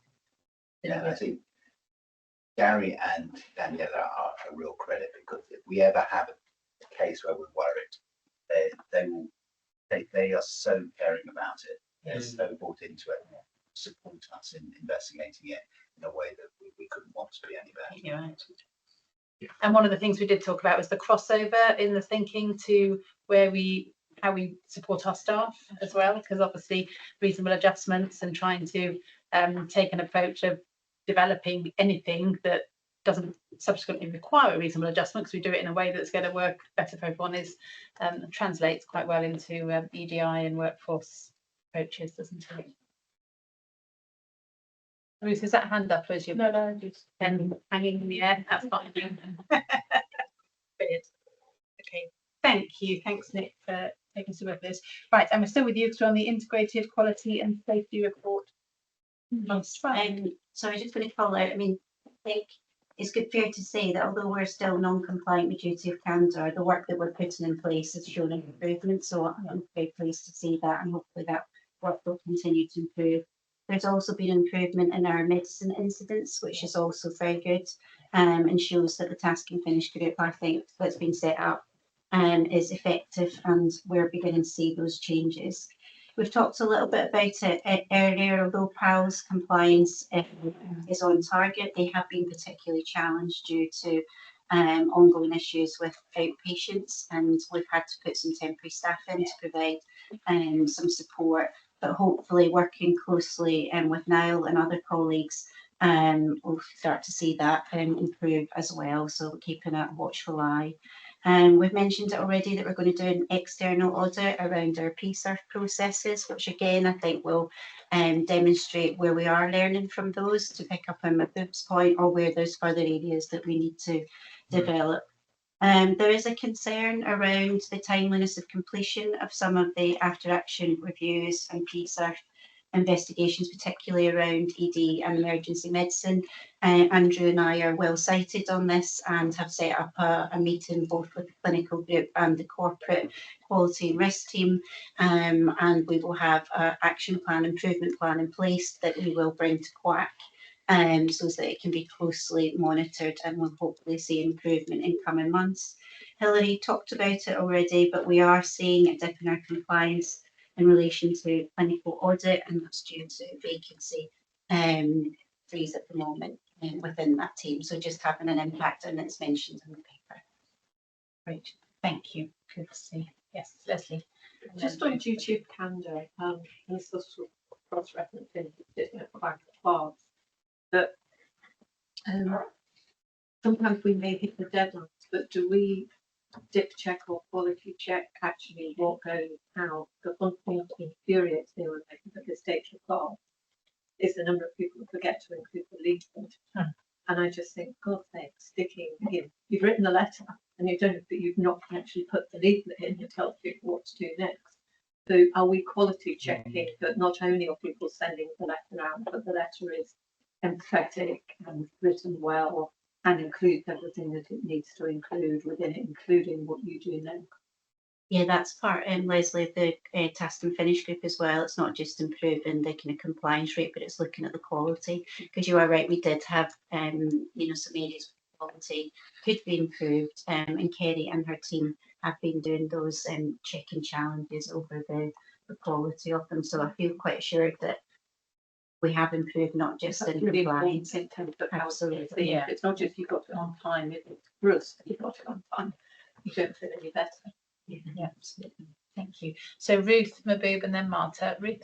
So two things for me. One is around the falls. Again, we're not using our community teams for this, so there should be something in the report of how many people then get referred on to falls clinic appropriately. It's been asked for before, and I think it was in for a while, but it's fallen out. If we want to prevent long-term falls, it definitely needs to happen. My other concern is we are at 36 months of non-compliance for medical and dental mandatory training. And I feel like it keeps coming back to board. And we keep saying we're getting there, but we're not there, and we're at 36 months. So I'm a bit like, well, where do we go next with this? Do we need to? I feel it's not okay that we're at that, and therefore do we need to be far more robust with our response to medical staff and dental staff that are not completing their mandatory training, particularly when we've seen such improvements in other areas like our women and children's, who absolutely have managed this, but I think with quite a bit of support, they are given time to do it. Yeah. Andrew, do you want? Can Kenny has done a review. Can I just add to what, because my question was the same as that Ruth was asking about. Okay. Because to actually meet the CNSD requirements, the maternity champions group really does focus in on training. So it doesn't surprise me to see what's in this, but it disappoints me that we're actually having this discussion again. So, I mean, the overall question is what Bruce said. One is, what do we need to do? I know some of this is due to staff rotation, but some of it is due to the availability of the right of capacity of training programs that our medical staff can sign up to. I don't think it is for this because it's mandatory training, right? It's Well, I was Done with sitting that. next to, who was I sitting next to today, who says he's got a 6 month wait time to get onto one of the training courses he needs to get onto. So I think that there are a number of things that play into this, but it certainly is an area that, you know, keeps coming back over and over again. I agree with you entirely. But then we also have certainly from previous discussions, we seem to have a core of staff, and from anecdotally what I've been told is about the more senior staff who seem to think the training's for the birds. So we've got a complex issue here to do with medical staff training that we need to agree with. Got no solution, so I'm looking to Kenya and Andrew as to how they crack it. Okay, no, so let's start with Kenya and then So- we'll come to you, Andrew. Yeah, some solutions, but not total solutions. I think one of the first things to say is that the 6 month work is around Oliver McGowan training. Yeah, which I think, right? Yeah, so that's that specific. So, and that's not to do with doctors and their behaviour and training. The second thing I'd say is that as an organisation, I think it's fair to say that our mandatory training prospectus in terms of doctors is really not where it should be. So what we've spent the last couple of months doing is working with a group that Andrew's nominated. We call them the Medical Workforce Managed Training Group. I'm even getting people volunteering to join in, so it's obviously having some sort of impact. And it's really about going through systematically and asking the question, is this relevant? Not to sort of point fingers at anyone, but most of our SMEs, certainly in the clinical sense, nurses, the content often tends to be quite nursing driven. So one of the things that we have to do and how we have been doing is how do we strip away topics that they don't need to do, but make huge demands on their time. And if we're asking any one doctor to do 15, 16, 17 different topics, which is what they currently have, including the driveway, it is no surprise that they don't complete it. I'm hopeful that there'll be a change. I'm hopeful that actually they'll be closer to the 90s, if not beyond the 90s, when we actually focus on what they need to do. The second thing is a lot of our training is classroom based. So actually asking, and this is not just doctors, but just across the board, to spend 10, 12 days a year, if not more, just doing mandatory training. It's a huge time resource. So we've tried to flip the model a bit. One is about adopting national e-learning modules, standardized. The second thing is where we have classroom based to convert that to e-learning so we can have that. And the third thing that we have done is we've been really aggressive and we've implemented the passport scheme. So the doctors who rotate between hospitals don't have to repeat.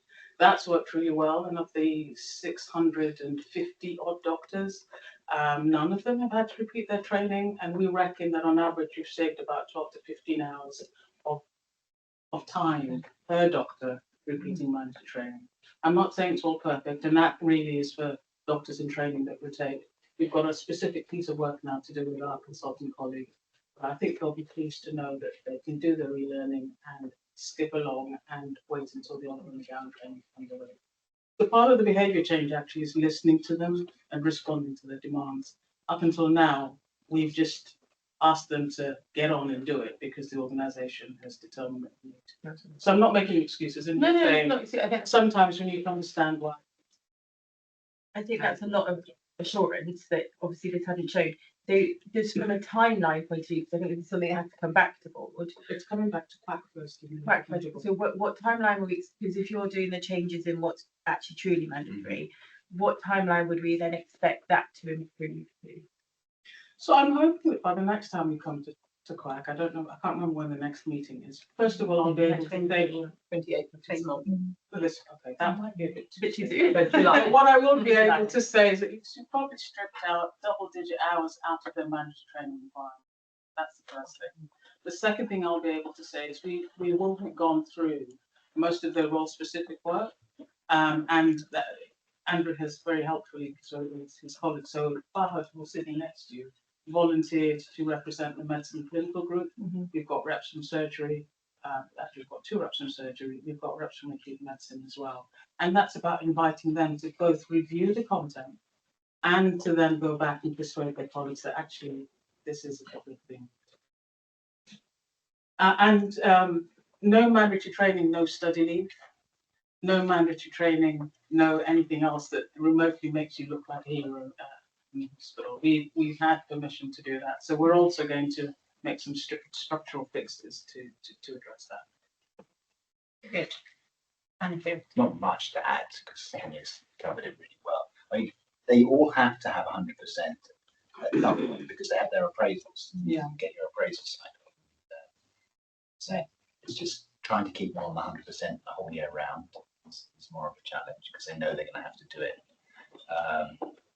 If everyone had done all their training on the same date each year, it would be much easier. But obviously, you would spread it out over the year. I think That's what Martin.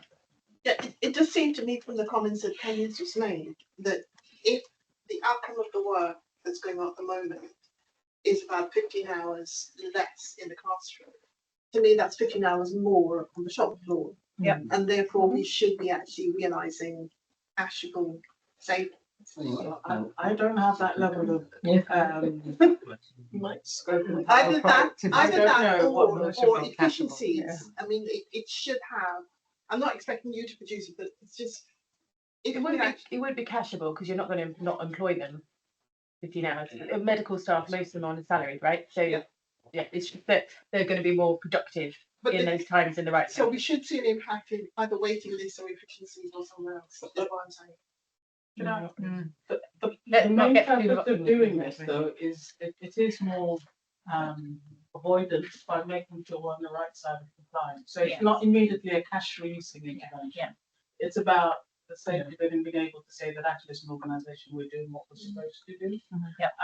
When we potentially, from some of the role-based specifically, should see an impact in terms of some of the patient safety events coming through, but those are never exclusively about doctors and full practice. It's normally something else that I can't promise. What I can try and promise is that we'll be able to say we're compliant.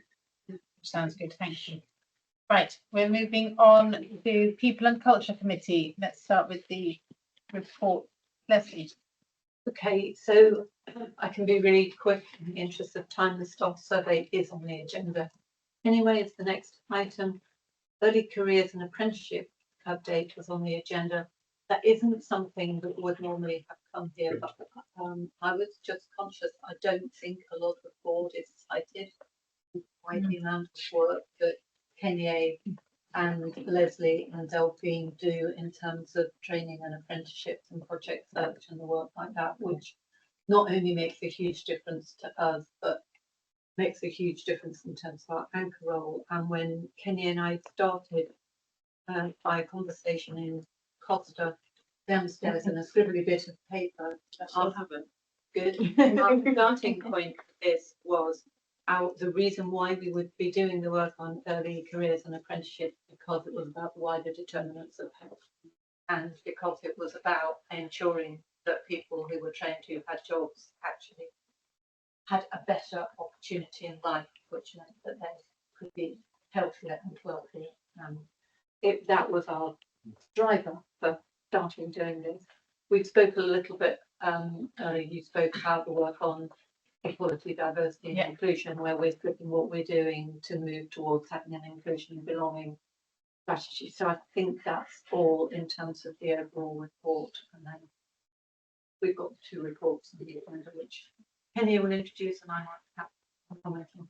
Thank you. Okay, well, let's go on to those. So Kenya, the staff survey first. So thank you, Chair. So the staff survey report, I will take the paper as read, but just pull out some key things.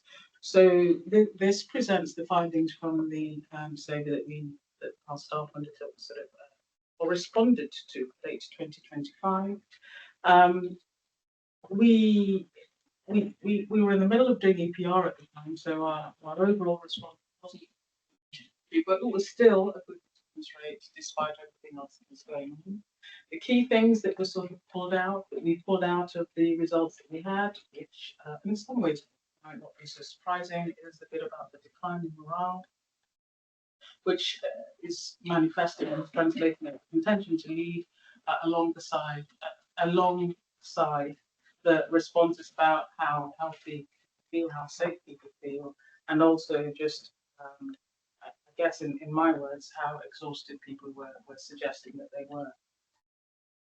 And the main reasons that were cited were staffing levels, the workload, and just the fact that there were huge operational pressures that people were working to and were working towards at that particular time. Other themes which are core to this report are that which relates to the Workforce Race Equality Standard, RES for short, and the Workforce Disability Equality Standard, DES for short. And while there's been some improvement, but there is still reports of poor experience in terms of fairness, access to careers, career progression, or perceived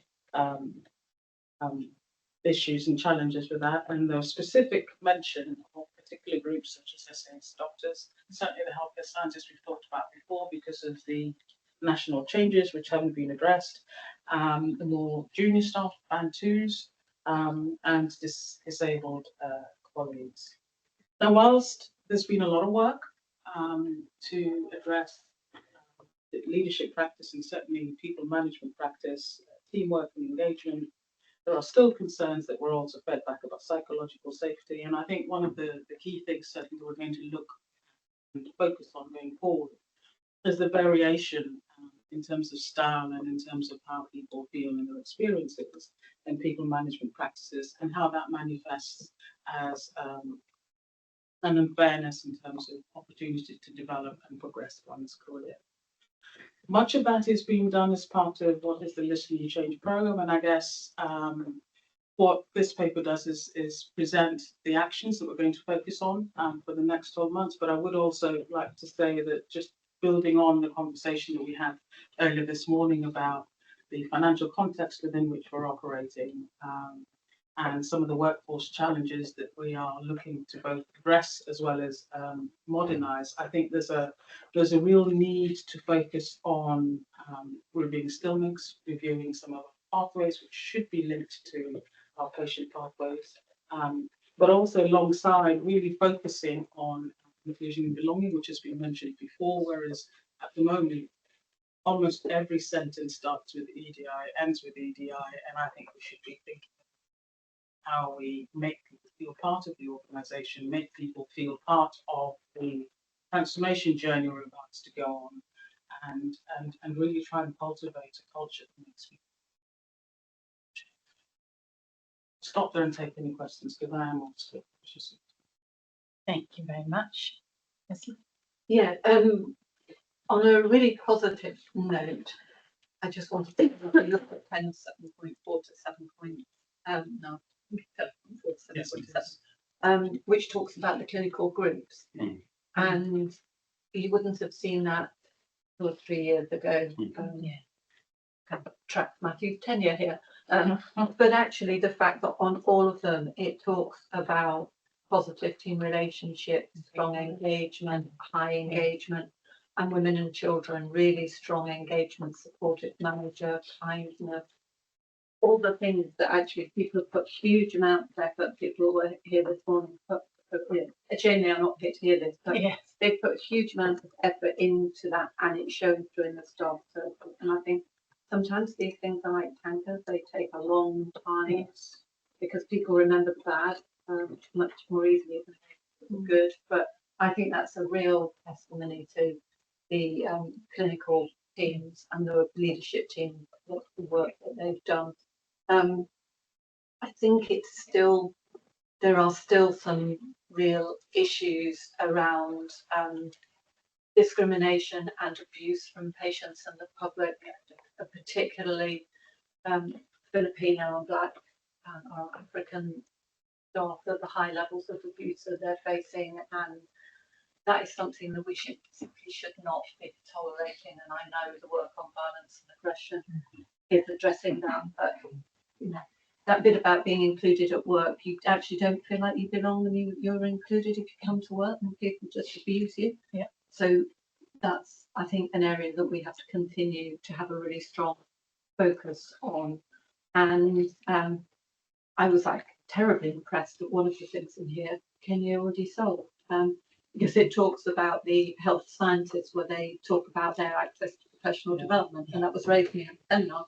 And Kenya said, "I'll go away and deal with it." So by the time it's come to board, we've almost got a complete loop on that one.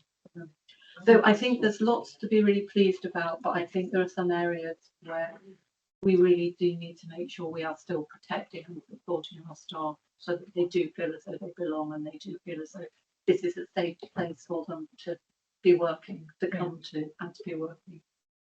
I think you're right, and it is. There's a lot of positive, but it also helps us think about where we need to focus with our belonging and inclusion strategy, what we want that to help us to tackle, and the issues we want to improve for people, how they feel when they come to work, how they feel when they are here. Good. Okay. We want to. Oh, Stu. Yes. Oh, sorry. I missed that. Hello. I always find that by the time these reports come to board, we've done a lot since it was taken out, and in particular, reading the commentary in there, the things that people have said, that sense of burnout and stress and overload contradicts to some extent the Safer Nursing report that we've received at this board. So I just wonder if we're doing anything to track where we felt we were safer nursing wise when this data was collected to where we are now. Things like the freedom to speak up narrative in here. And then I guess that builds up to, are we looking at whether we can take more frequent soundings? Because it does feel like we've made change and it's not reflected in this report because of time. Thank you for that, Sue. And yes, there is the time like this was when we were deep in the exciting journey. I think it's how it was described this morning.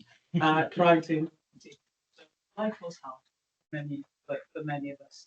Going forward, certainly one of the things I'd like to cultivate is pulse surveys done every so often, and to triangulate with the safe staffing with actually improving regular management practices. It's how people manage to with how they're feeling, so that we're addressing some of that in time, rather than waiting for the staff survey to kind of tell us where to go. That's certainly something to do. Thank you. Thank you. Right, so should we move on to the early careers? Yes. So the and thank you to Leslie for the intro earlier on. I still have that piece of paper because I go back and remind myself of some of the things I promised that I would do and haven't started. So the early careers, it seemed appropriate to bring this paper both to People and Culture Committee and board now, largely because of many of the changes in government reforms that are taking place at this point in time. We started this work about 5 years ago. And at the time, there were a couple of things. One was finding a credible, tangible, inclusive and collective way really of demonstrating that we're an authentic anchor organisation working in our local communities, of which many our staff are part of. But also we pay a lot into the levy pot from our apprenticeships, and we were returning quite a significant chunk of it back to the government. I was going to say our lovely government, but I won't say that. That's not appropriate. To the government at the time. And so two of the things that we wanted to do is to make sure that we created pathways from wherever people were in our local boroughs into our hospital and certainly into the NHS. And we opened that out and we did a little underpinning work. But also secondly, to make sure that for our current and existing staff, rather than waiting for an education commissioning pot and ensuring that it wasn't just clinical staff who had access to lifelong learning and career enhancing programs, we decided to dial up on the apprenticeship program.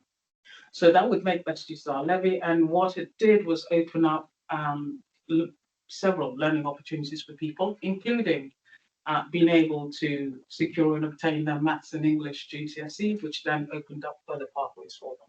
So we do have our own maths and English teacher on site, for instance. Significantly, that enabled us to become a main provider, which many of you will be aware of. And that's evidenced within that. We have close to 400, if not more, apprentices on program. which has enabled us to become part of the 5% club. We were the first and only NHS trust, which is part of the NHS. As part of the 5% club, we're a gold member. I think since then Northumbria has joined the pack, but certainly this part of England, we're the only one. We've been able to do lots of different things like leadership and management, improved leadership management practice, coaching, and many things. So in terms of where we are now in our financial context, I would suggest we have lots of people who have some of the skills we need to enable and support the transformation going forward. I mentioned that there are several government reforms which have happened at this point in time, so you will all be aware that there's been quite a significant pivot and change towards supporting and enabling 18 to 24-year-olds or 16 to 24-year-olds really, and making them job ready. That has meant that a lot of our apprenticeship programs that we currently fund have been defunded. So we've got a bit of work to do in that space. I'm very mindful that not wanting to take away from the ambition of them. One of the things that we do, supporting the learning and development, we will be doing a bit more work in that space, and of course expand the work that we do with schools and colleges. I think one of the things that we do need to think about as we go forward in our transformation journey is the thing that I called employability. If the work is hard, if the hours are long and hard, actually the value that we give back to our staff is how we, in some ways, increase their stock market value, so that there's more to them, they have more to add, not just to BHRUT, but to other places as well. So that might be a way of taking it forward. Many of the new things that the government has brought up may not be necessarily things that we will be able to use, the apprenticeship units and so on and so forth, but we may be able to work in a different way so that we don't lose that advantage. I'll move quickly on to Project Search, which building on from what Nick was sharing earlier on about the learning disability strategy. Again, that was a way of us really reaching out and working with young people, really reinforcing the fact that they can and they absolutely are an asset, not just to the NHS, but to their families and to themselves. We started off with 6, working with Redbridge Council. That's expanded to 24. We now work with both Barking and Dagenham and Haven Council. And one thing I would say that's probably one of the best things we've done in the organisation. Yeah. And it is a scheme which just brings out the best in our staff. And of course, within that is the fact that many of our staff either have learning disability and autism themselves, or they have families, so they genuinely care really well for these young people, and they're just a delight to have around. We do need to get better at maybe offering them roles and jobs at the end, because that is the thing that really will help them remain healthy, and maybe their parents cry when they're here, because it's often the first time that their son or their daughter, for instance, has been able to take the bus home or to and from work and beyond. So going forward, really, there's some important work that we need to do. And I'd say that education and training is often the first thing that people think we should slash, cut, burn, do differently, and we do need to do it differently. And going forward, one of the things that I'd like us to concentrate on really is to ensure that the things that we have to do, the things that keep us legally safe, the things that keep us on the right side of compliance, that we'll continue to focus on that. And we create some space within Reasing, working with our staff, so that it actually, in terms of the employability factor or the X factor, they still feel as though they're getting value out of working here at BHRUT, so that we're still regarded as a really good employer. Brilliant. Thank you, Kenya. Yes, Leslie and then Caroline. So just a couple of things on top of that, and I think Kenya and the teams that worked on have really done a really great job with the amount of stuff that we do. I absolutely agree. I think Project Search, and when you meet the young people and talk to them, it's just one of the most uplifting things that they feel as though they are a part of something. And I always remember when Matthew and I went to a farm to deliver the medicines around to the wards, and took it upon themselves to try and do this as fast as was humanly possible. And it's only somebody that is single-minded and focused like that just thought, this is my job.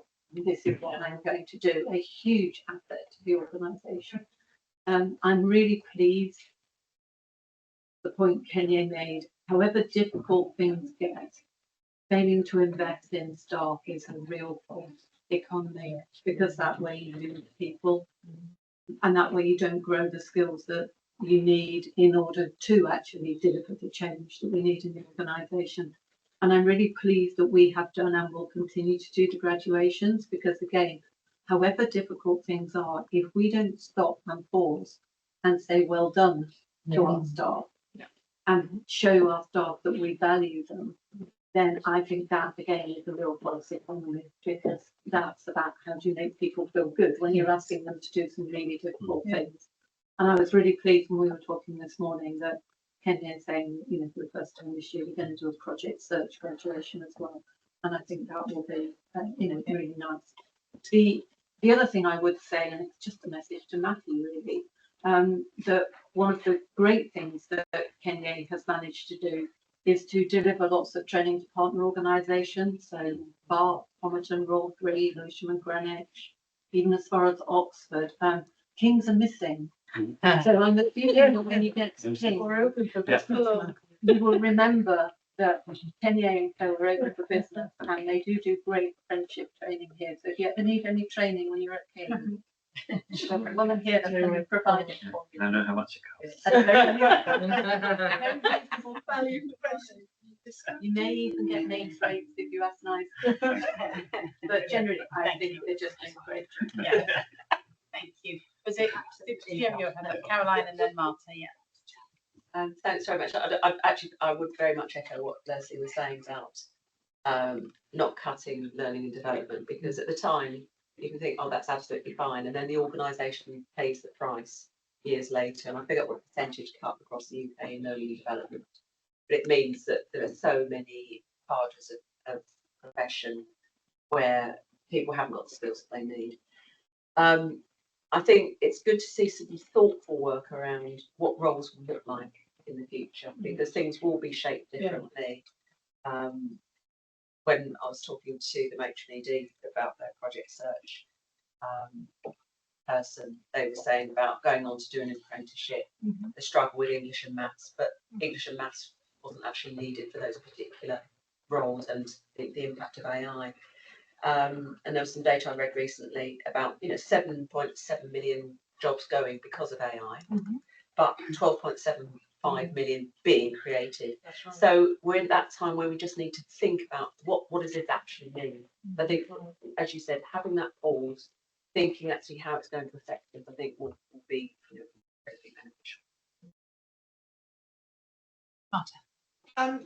This strikes me very much as a real success and a good news story for BHIT. So, two things. One, how are we making sure that our staff are aware of the successes in this area? Because to me, success breeds success. And in particular, if we think about the discussions we've been having about how we're going to make actual savings, we've been talking very much about doing things differently, and part of doing things differently is possibly re-educating our staff so that they can actually move from where they are now into different roles that will actually enable us to not only do things in a more cost-effective way, but also will retain morale. You know, it will save us costs. There are a whole raft of benefits that come into being able to reskill the staff in the right place. So, two elements. One is about how do we share the good news story, and two is about how do we invest in our staff. I agree with the comments that Caroline and Leslie have made, to equip them to move to the places that we need them to move to in the future. Thank you. Lovely. Okay. Lots of positive comments. We will continue. I don't think I need to respond. I don't think you do. No, okay, that's You're happy. You Enjoy it. Take it all. Thank you. Yes, thank you. Right, let's move on. Mahbub, we're going to hear about the Finance, Investment and Performance Committee report. Yes, so the committees for March and April, and nothing for us to put the bunting out, but we did make the year-end control total with a deficit of 65 million, which highlights the fact that we have underlying deficit of 70 to 75 million, and we have got a stronger than forecast cash position, but that's not a stable, stronger than position going forward. One of the meetings, I can't remember which one it was Alan's last meeting. So we bid farewell to him after probably a decade of reporting into that meeting. Was it the April or the March one? I can't remember which one it was, but I'd like to put it on the board minutes record of our appreciation for Alan what done, because consistently we have over exceeded the national agency cap and reduced bank spend as well. In terms of the one point to make around performance, and then I'll talk about how we want to frame meetings going forward, because these reports sort of look backwards to what we did. So on performance, we know that when Fiona presents a report, there's a recovery positions around urgent and emergency care, around our cancer treatment, etc., and also working through on discharge and length of stay and system working. So there's a lot of activity there that she'll highlight.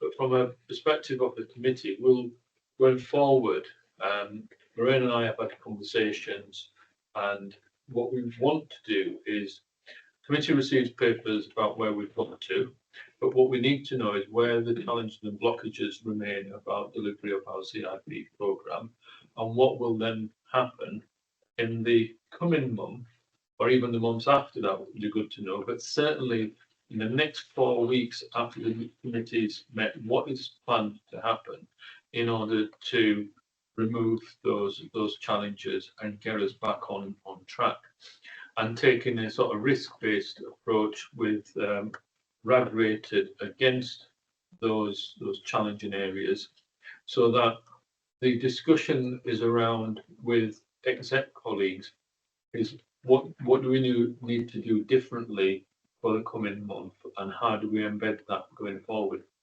That should help us to bring conversations here to the private and public board around the issues, the challenges, but what can we as a board do on what the exec to do on a weekly basis, but what the board needs to do as well going forward on that. And it's the point that Danny helpfully backed up and made earlier on today about the conversations need to be then dynamic. So we're talking about problem fixing, solutions embedding, and moving forward. And I hope that will give the board more confidence, certainly give the committee more confidence that we can give assurance around delivery from CIPs to actual cash benefits. Thank you. So I think that's right. I think that's helpful. I think we just need to make sure we're getting the right balance between an assurance committee and getting involved in operational oversight of actions that are being exec led, and that we're not trying to duplicate or get tangled up in operational detail when it's an assurance committee. So there's just an appropriate balance there we need to be mindful of. But yes, but I think it's absolutely right to be making sure that we are holding ourselves appropriately to account and gaining that assurance in real time, so that it's helping the pace that you were talking about earlier. Thank you, very helpful. Right, so I think no specific questions. We'll go on to the details. So the finance report for month 12. Okay, so as Mahbub has already said, we did deliver to the forecast that we agreed with NHSB, which was a £65.1 million deficit. Our capital expenditure for the year was 51.3 million, which was a slight underspend of £0.8 million. Some of that genuinely because costs came in lower than we expected around contingencies, etc. And our cash ended the year ahead of where we expected it to be, at 33 million, but much of that is timing around capital and revenue creditors, rather some bits of additional funding at year end, so isn't necessarily a marker of an improving position. As Mahbub has already described, we are, as all of our peers are, deep into ensuring that we de-risk delivery for 26-27. As Matthew has said, we're planning for a deficit of 43 million, and we continue to talk to NHSE about that. That's dependent on delivery of £40 million CIP and some £10 million of non-recurrent solutions. We have 38 million of that identified, but work continues on making sure we can get that into delivery as rapidly as we possibly can. The team currently are doing a significant job on just working through month one reporting. Deficit inevitably means that we will have more cash going out than we have coming in. So we do have cash arrangements in place for quarter one, and with thanks to NHSE colleagues for supporting us with that, and we continue to work through what that cash arrangement looks like for the rest of the financial year. As Mahbub has already indicated, we need to do quite a bit of work on our reporting to create the assurance to Finance Committee and Board and get us a lot more forward focus about the risk we are managing and the actions that we are taking to mitigate those risks. And we'll start to see that come into reporting as we're now in that new financial year. I wasn't going to add anything. Oh, one final thing, apologies. Just to note, my thanks to the number of colleagues that have contacted me since our comms campaign has got out. There are double digits of numbers of people that have taken the time to talk to me, to ask me questions, to point out to me some of the things that appear not great value for money. So it's really good to see the conversation starting in the organisation and do differently. Thank you. I couldn't help but notice, so on the non-pay, talking about drugs and clinical supply, I did wonder whether the procurement partnership work might help us with opportunities to make those kind of savings, and if that's sort of featured in thinking. Yeah, so it does into the next financial year. It's somewhere in the region of £6 to £7 million of savings on what I would call buying stuff. Yeah. So not how we use it, but how we buy it. So yes, that is a large feature of our plan for 26-27. Brilliant. Good to see you. Any other? Oh, good. Okay, excellent. And then we're on to the workforce improvement programme. I almost feel as though I should have gone before Lorraine, so it could have ended up on a high note with some of the numbers. But in March, we were slightly, so in terms of reporting at the end of March, we were slightly above in terms of 550 multi-compete above what our workforce numbers should be. We continue the good work in terms of reviewing and acting on our agency spend and our bank spend. It was, and we discussed this at FIC, there's a need to strengthen our controls in terms of requests and numbers, and that work is ongoing. And I've probably not had much more this time other than saying that we've started that work, and going forward, one of the things that we're looking to do is to enhance these reports a little bit more and make sure that in some ways it's an integrated workforce finance type report, and that although at the moment these reports have a lot of data, that will have a lot more in terms of insights, and that the insights will speak to why there's a deviation or a variance from where we're expected to be and why when we're off plan, and I guess that will provide the platform for the level of challenge and discussion. And I'll stop. Thank you. Take any questions. Okay, Caroline. Thanks for that. In terms of the reports, and I've raised this before, the employee relations ones, that that's a very costly area. will you be able to report on how many cases are with ACAS or go beyond that? Because I mean, I'm certainly seeing. I'm sure you are as well. A real spike in that, especially due to AI, and that's a spike in the complexity and the time that it takes to deal with those things as well. So I think it's something that we need to plan for as well, because it's not going to go. Thank you, Caroline. So yes and yes. The first I would say is that, and actually just yesterday I asked for the team to pull up a report so that find a way actually of both tracking that. The second thing is I've said that we, in addition to dealing with the huge number of ER cases as well as potential ET cases that we have, that we probably need to start thinking about adopting what I'd call a public health approach to how we manage some of these cases. Going back to the comments I made earlier on about reducing the variation in terms of people management practices. I get the sense that many things could have been resolved, or at least there could have been much more of a conversation and prevented. So that's certainly happening. And I do expect within that report to see a breakdown in terms of where things are and maybe some sort of learning in terms of how we can manage some of that. I think the AI one is an interesting one.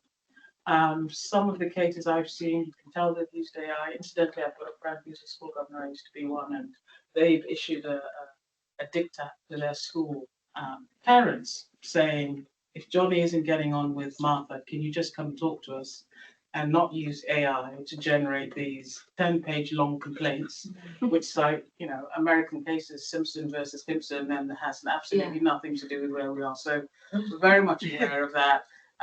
And referencing our conversation earlier on about digital, I think when we start to do a little more work on AI, we need to do some work with our staff in terms of the appropriate use of AI, what it's used for, and actually being able to sense check what's in there. Some of the emails are 3 pages long, and you can tell. Yes, I used AI. I didn't have time to do a short one. Yeah, exactly. So yes and yes to that. It's just a piece of work, and I think there's probably some savings. Yeah, and I think it's an impact on your team as well, and it's a time bomb as well, because cases are being scheduled for 2029 and things like that. So right, Mahbub. I wonder if my curiosity looking at the employee relations slide, sort of thinks about benchmarking with other places. I mean, are we an outlier? Are we where we're meant to be and stuff? And thinking through the cost of that as well, 246 open cases. And if there's any cases that are open that are on the trajectory to EP, then we're looking at significant costs, aren't we? So useful to think about that, and what you spoke about, the public health model of intervening early in an issue to resolve it, mediation, etc., whatever there is, be helpful. And this could be a bit of a deep dive area at FIC.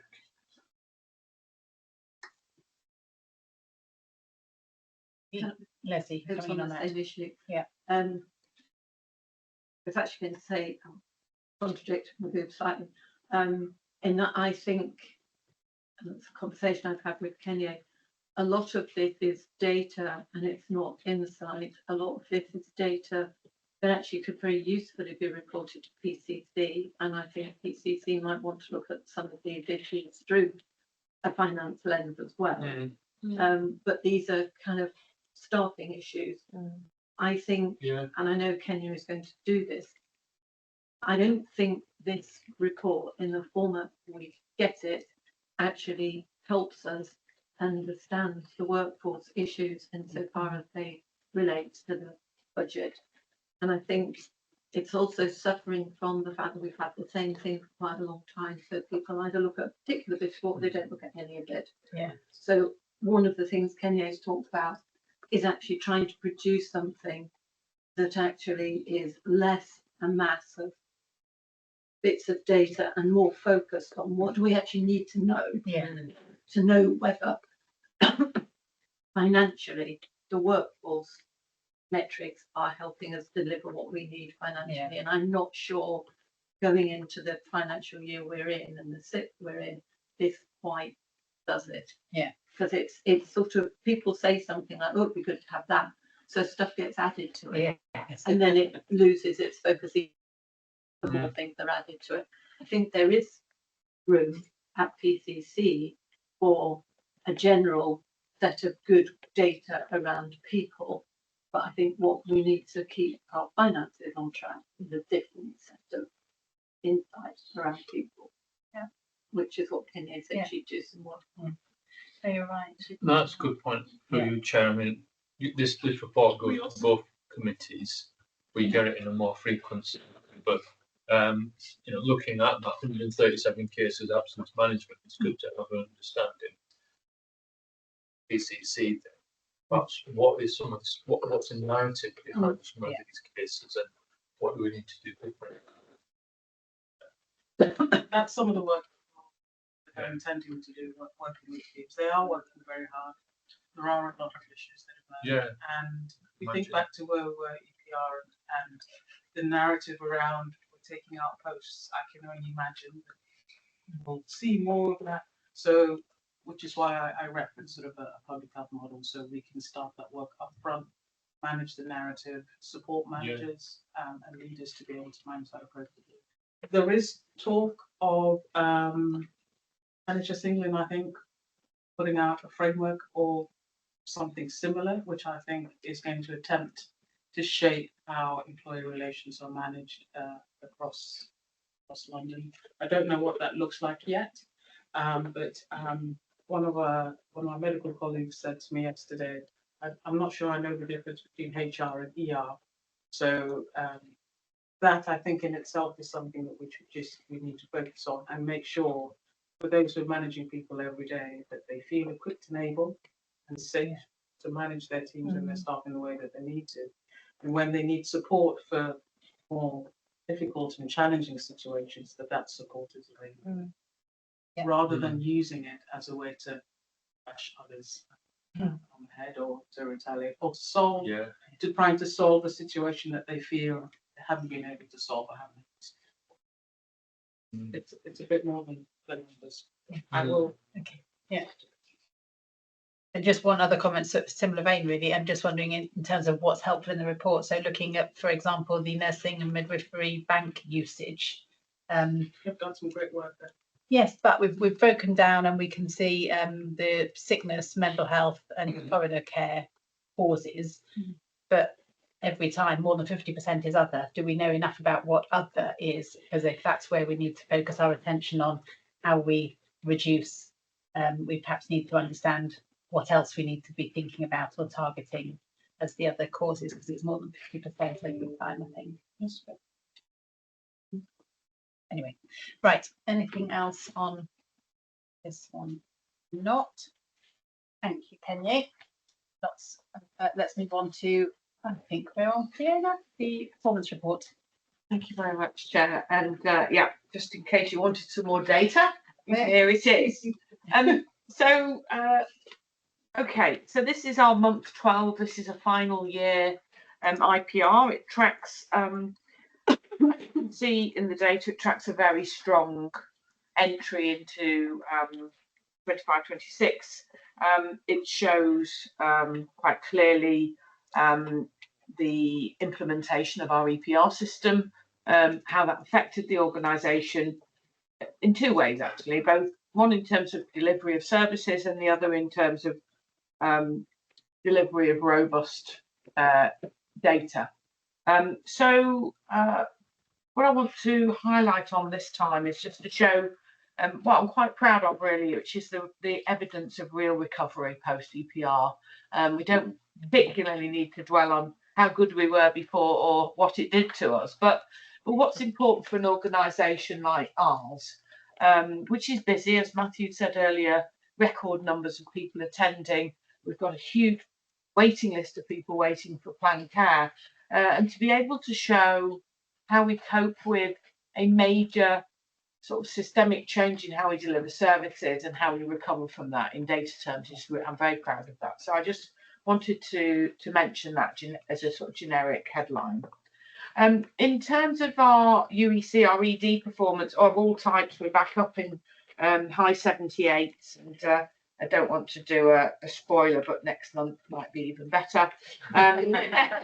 But yes, ED UEC has been the subject of much discussion, both around how we've improved services and corridor care, how we've focused on, as Ruth said earlier, keeping patients away from hospital, how we've designed, built and are delivering alternatives to going to ED or being admitted to beds. And so these are a very simple way of demonstrating how the organisation changes things, how it delivers things and how it improves things. So there's a lot to be proud of in there. We're still in the middle of the pack, but as you can see, the percentages are, they're not hugely different. So I think on balance, we can be very proud of the fact we're providing a good quality UEC service of all types, and that we have recovered adequately and successfully from our EPR go live and some of the issues around corridor care, which we're also extremely proud of. Our type 1 performance is still relatively low, very low compared to others, but I think that's when we're getting into the detail around these alternatives to ED, the frailty SDEC, the same day emergency care models that are well established in the NHS but continue to emerge as the default position in terms of what we offer patients rather than ED. So work to do. We've always been very open and very honest about our type 1 struggles, and notwithstanding some of the other developments in ED, we do expect to see improved data going forward.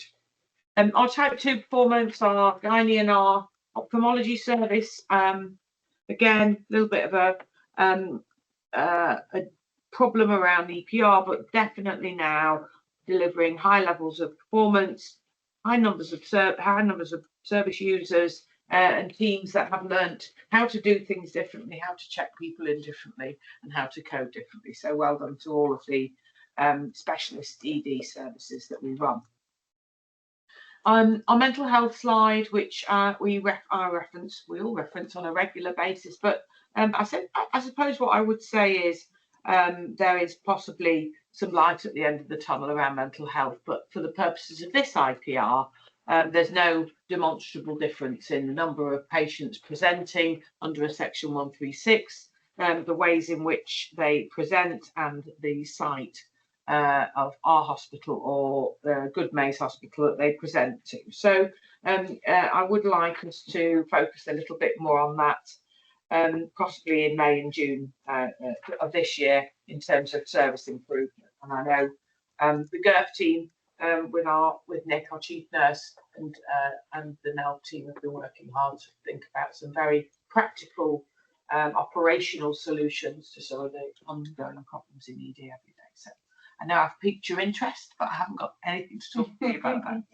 that. So some good news around what is a moving target of what we call these patients, but these patients are patients who are medically fit, sometimes called stranded, often called not having criteria to reside. But we've started to see a reduction in the number of patients in our hospital who are medically fit and could be in another place. Okay, there has been a real effort on behalf of all the teams on both sites to reduce the number of those patients, and the complexity of discharge from each of our sites for different reasons and different pathways is an ongoing challenge. So yes, to see an improvement there is great. About 10% of our beds are used or occupied by patients who are medically fit for discharge but are not able to be discharged safely. So there's a challenge there, and there's a real opportunity both for us and system partners to make better use of our resources in that domain. There's a site-by-site summary there, and you can see the difference in the numbers on each of those pages. The next sort of chapter in our IPR is around our planned care services, and as I said at the beginning, we've been very proud of the achievements we've had in planned care for the last 3 to 4 years. We have unfortunately increased the number of patients waiting over 52 weeks in the last sort of 6 months, but definite signs of recovery there. Very focused work on recovering long waiters as ever in the plan care domain, and we've been employing as many options as possible, additional work, high volume, low complexity lists, in order to reduce the length of time patients wait and the number of patients waiting a long time. And the second slide on RTT shows, I'm very proud of again, is the recovery from, what was, the highest performing 18-week provider in London to now an organisation in recovery, getting back up and really reducing the time patients wait to be seen on a plan care pathway. Theatre time, again, 8% underutilised services, which is 62 sessions across a month. That's very high, has continued to be high, and we will continue to keep an eye on that through the Planned Care Board. And finally, as Mahbub mentioned, we did have a conversation at FIC about the cancer standards, and my concerns have been related particularly to radiology, the backlog created by the implementation of order comms, the implementation of a radiology information system, and the implementation of a PACS system all at the same time, which was an amazing achievement for all of the teams involved. A huge undertaking given the size of our radiology demand, and has had an effect on some of the flow and some of the activity within the radiology department. But nonetheless, we see improvement. We are very focused on ensuring that cancer PTL cancer pathways are micromanaged, if I could use the correct term, and that we make sure that patients, particularly if you look at our 31-day compliance. So what we've always said is, despite some of the areas we're concerned about, our ability to treat patients quickly from diagnosis is evident in our 31-day standard. So notwithstanding the work to do around first seen and the backlog, there is still a huge commitment from all staff of all disciplines and specialties to make sure people with cancer are treated quickly. Thank you. I'll pause. Thank you very much. And it's really good to see things improving, even if they're not quite where we might want to yet. Any particular questions? If I may, so the mental health. So two things. I mean, first of all, it is ridiculous to see the rate of the percentage of 136 that goes to Good Maids. It's almost just under, well, it's just slightly over a third go there, and the rest come to us. I was chatting to one of the mental health coups, the saying, who was saying that there are, I think, 31 section 136 suites across London. Very rarely are they all occupied. I wondered whether it's worth exploring whether, if it's, sort of right care, right person and all that approach, whether LAS should be thinking about taking mental health patients in the first instance to a 136 suite, because it's a more appropriate environment rather than just go local and end up in ED. So I don't know if that's something that we could explore. You said there was hope, light at the end of the tunnel, and I'll also be quite keen to hear what that is. And then, so I didn't know whether 8% theatre underutilisation was good or bad, though it's obviously high. Very good. Very keen to know what the causes are then of the the lack of usage. What can we do about it? Just it doesn't tell us what, if it's just DNAs or what. Okay, so in terms of mental health, I think there's probably a London-wide conversation to be had on mental health. I think that agencies, and I use that as a broad term, prefer and would prefer to keep patients local to where they live in terms of crisis, and indeed displacing patients out of area, whatever that means in terms of admission or local team or home assessment, isn't always the best thing. So yes, there's a conversation to be had with other agencies.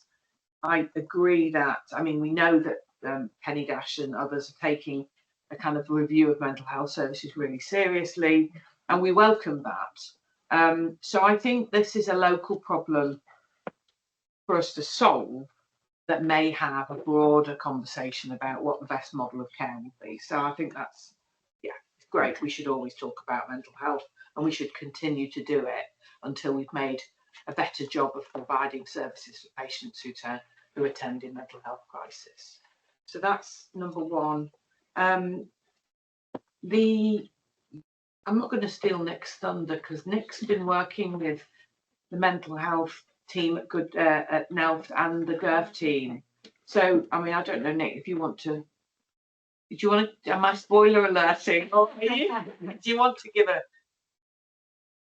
sense of the hoop? Before I comment, actually, it's interesting the comment you just made about the availability of mental health suites in other parts of London. And one of the things we've discussed around this table is the fact that because accommodation in our boroughs costs less, we have patients who are imported into this area and end up in our ED. So while I take the comments that Phil has just made about patients being cared for as the local units where they live, to me there's some kind of crossover issues here. If we recognise that patients in our ED are difficult to find ultimate places of security for them to have proper accommodation, if their actual source borough is somewhere else where they've got space. But the difference is the original decision for them to be out of area is probably a social care decision in terms of placements or housing, rather than an NHS decision on where to give them healthcare. And that's I mean, you're right, it's a contradiction, but they're completely different categories of decision making, aren't they? It's really complex. So it's really complex. But yeah. Police are also the main carriers of many mental health patients into EDs, and will pick up in the area they pick up and drop off in the nearest place, because their job is also limited to, you know, getting through the workload. So I think the most important bit to say is that we've got the right level of commitment from all of the agencies to try and make a difference. I think the HRUT is a particular importer of some of these social, community, mental health concerns around patient care, and therefore we have a slightly bigger body of evidence that this is a problem than other organisations. Now, what we should do with that is turn that into an opportunity to advocate for these patients, to try and change the system. And I think that the system and all its components has to work together to manage this properly. It cannot be led by one type of provider with the others commentating. It's got to be owned and designed and taken forward. And so, you know, I'm choosing my words carefully, because what we are not saying is that no one's doing anything about this. What we are saying is this is a complex, multifactorial issue that is not great for patients, and therefore it's incumbent on us to, you know, sort of spearhead the conversation and move this forward. I don't know if you, Nick, charging ahead with that. Yeah, I've been working very closely with them and with the GIRF team as well. So we've just this week started 3 pilots across both EDs, which will be 7-day service as well. Because one of the things we did when we did the deep dive into mental health patients in both our EDs was we recognised that the service that was being provided by NELF outside hours wasn't, you know, it was less, and that's actually when our busiest demand is. So what they've done from Monday is put site liaison in a twilight shift to help us from 1 PM to 1 AM on both sides of the hospital, which again will hopefully help. The other thing they've done is they've paid for, I mean, all of this is paid for by them, by the way. They're putting navigators as well to help with flow 9 to 5 on both sites, well, based in our ED department. And the idea with the flow navigators will be if there's delays in any escalation point. And they've also put in pathway coordinator, a lead role, who's going to work actually with our ED teams and the police about whether, you know, we're accepting the right patients or whether there's an alternative for the patients to go to at the point of entry into ED. So if they're more suitable for PELC, actually saying to the police, for example, they could be seen in another place. And because they're medically health and mental health trained, they're able to make that assessment safely. And then working with our colleagues in ED as well, just about making sure that we are keeping the right patients in our department, particularly ones that then go on to not be admitted and require a bed. So we've just started this week, so hopefully, and as I say, it's a protocol sites will start to see that. That'd be really interesting. Thank you.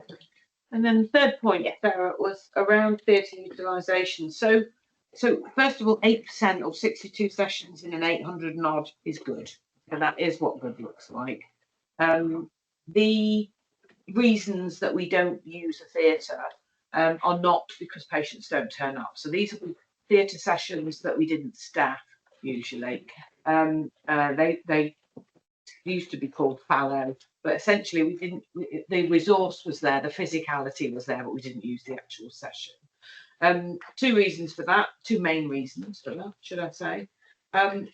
We did have, unfortunately, a ventilation breakdown at King George's, and that made us cancel, I think, a rolling sort of 4 or 5 days of theatre because of the changes. So that's probably responsible for almost all of that. So those things happen, and that's why we have theatre audit regularly and theatre maintenance closed down to try and avoid those events. The second reason will be, and you'll see possibly a little bit more of this, which is that where in the past we relied very heavily on waiting list initiatives, flexible additional operations to, you know, reduce the amount of long waiters, just to do more work. You know, very much linked to our financial position, we will have to think very carefully about doing that kind of flexible work in the future. And that doesn't mean that we won't treat patients, we won't focus on waiting times, but that use of facilities and physical space that we used to, you know, spend money on to increase numbers, may be reduced in the financial plans going forward. Thank you. Helpful. Right. Good. So let's move on. Matthew, the annual goals outturn. Yep. So this is one we're all familiar with, I think, through other forums. It's the headline annual goals from 24, 25, 25, 26. A couple of key successes in there is the increases in the staff survey for people recommending the organisation somewhere to work, reduction in staff turnover, and you can see right through the report the impact of the EPR go live in terms of performance starting to tail off. But following a busy winter in EPR, A&E for our performance has improved. We've ended the year strongly on that. CDC activity levels were much up in the year. If you remember, that was a problem in the previous financial year, so it's good to see a recovery on that. There's a couple of areas where there'll be more focus on this in the coming year, including the other side of the EPR coin is the deterioration in RTT and cancer performance, where things have slowed down, and it's good to see that we're on a recovery trajectory now. And actually for the RTT, we did end the year meeting the national objective of 65%. We exceeded that by around 1% as well. But slippage also in there against CIPs. I think we've taken the goals forward this year in a sensible way and have refined them a bit so they're a bit tighter as well. But folk are familiar with this. I think this is in a position now where it tells a good story about what's happening within the trust, and you know, and it shows where we're doing well. It shows where we've got areas of clear focus. So I have to take any questions. I think it's well done. Ground for most of us. Yes, thank you. Any questions? I think we've all seen it as it's come through to get us where we're at. So, and we're all thinking about the future. Absolutely. Brilliant. Thank you. Okay. So, anyone want to raise anything under AOB? So I will just take the opportunity. It seems a little premature, but it's your final public board meeting, and I think just we've made a few comments earlier, but just a huge thank you on behalf of the whole board. You've made a huge difference here, and many people have been here and experienced it for longer than me, but clearly all the special measures. You've improved performance. You've helped deliver so much positive change. Launched the EPR, and ultimately you might even have a legacy in terms of improving our ED facility. So just want to make sure we recognise the significant contribution you've made. You will be sorely missed. And Kings are very lucky to have you, and I understand you've got an even bigger job to do there because it's in a worse state than you're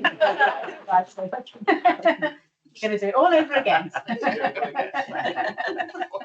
And there's no one better for it. Thank you. Thank you very A much. huge thank you. Cheers. Yes, indeed. Brilliant. So, if there are any issues around meeting effectiveness, by all means shout or feed things through. But other than that, I can open up to questions from the public. I can't see them there. Sujata. Sujata, I can, yes. Sujata, have you got a question? Yes, thank you very much, Chair, for allowing me to ask a question. It was just with regards to Matthew raising the strike within pathology, just for clarity for the board, and he mentioned negotiations. There's been no negotiations, unfortunately, since our last strike action, and just for the board that we are currently in ACAS hopefully talks, which we humbly request that the senior management leadership team agree to ACAS. So negotiations are unfortunately nowhere. We haven't had any meetings in, but we're looking forward to some ACAS response. And just as Marta said, we're very much in the view of resolving this dispute, just as much as the senior management would like to do so. But please be aware that this dispute is wider than just paid protection. The huge grievances, the race discrimination, the tribunal cases, the amount that's been spent on them. There's huge fundamental concerns. We don't just strike because we enjoy it, neither do our members, and we just want to get back round the table, and hopefully ACAS will be able to initiate that for us. Thank you. So if there's any questions for me, I'm happy to. Thank you, Matthew. Thanks, Sujata. And just to confirm, yeah, we're Thanks, Matthew. we're happy with ACAS's involvement as well, Sujata. Look forward to further discussions. I think they're waiting to hear from me. So yeah, if you could just, that would be great. We have written for them, so we have written back. So we'll be able to crack on with that soon. Yeah. Thank you. Good. And we're happy to speak to anybody who needs to outside of this, because we do believe that this is just wider. It's not just, like I said, the pay protection.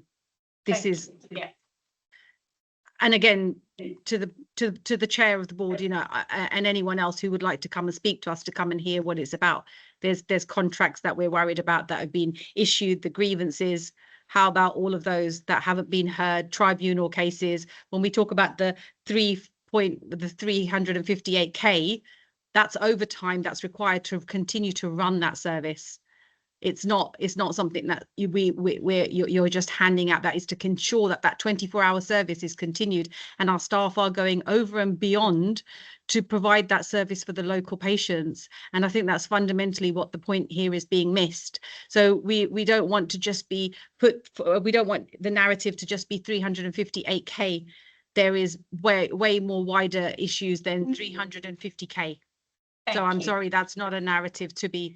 There's clinical engineering outsourcing that we have concerns about. I've spoken to West Streeting, and he is actually conducting an investigation on that Siemens outsourcing contract, so which is fundamentally very concerning from a public point of view. I am a member of the public.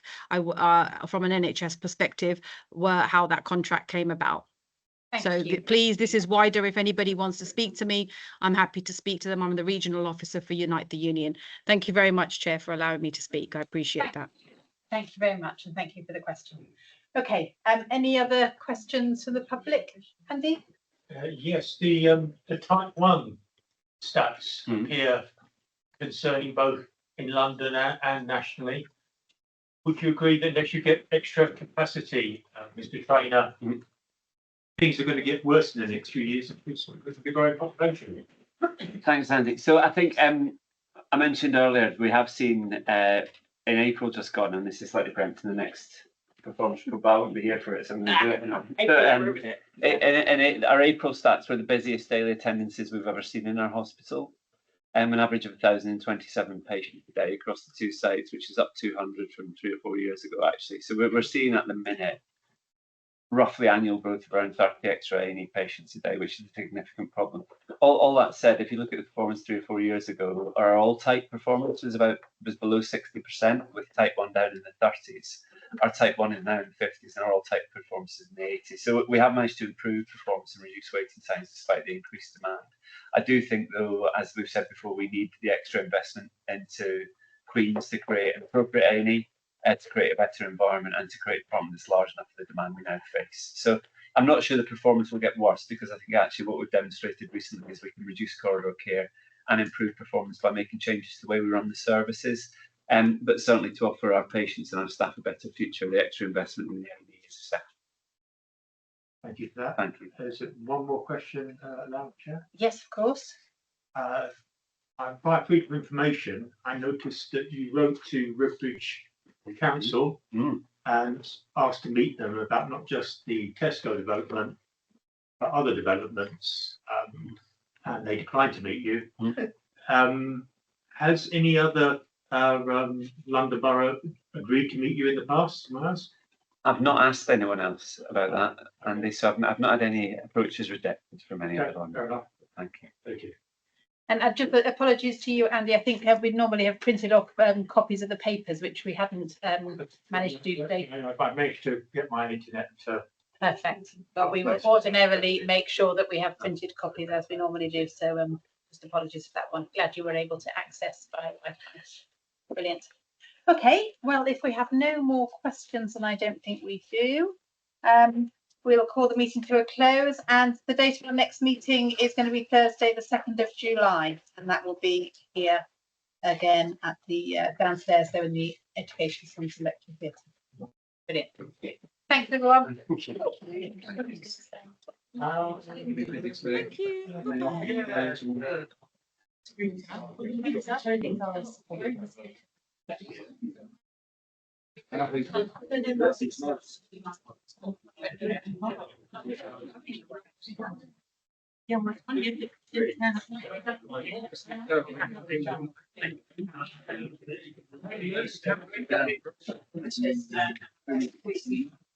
Always. We did it. I talk about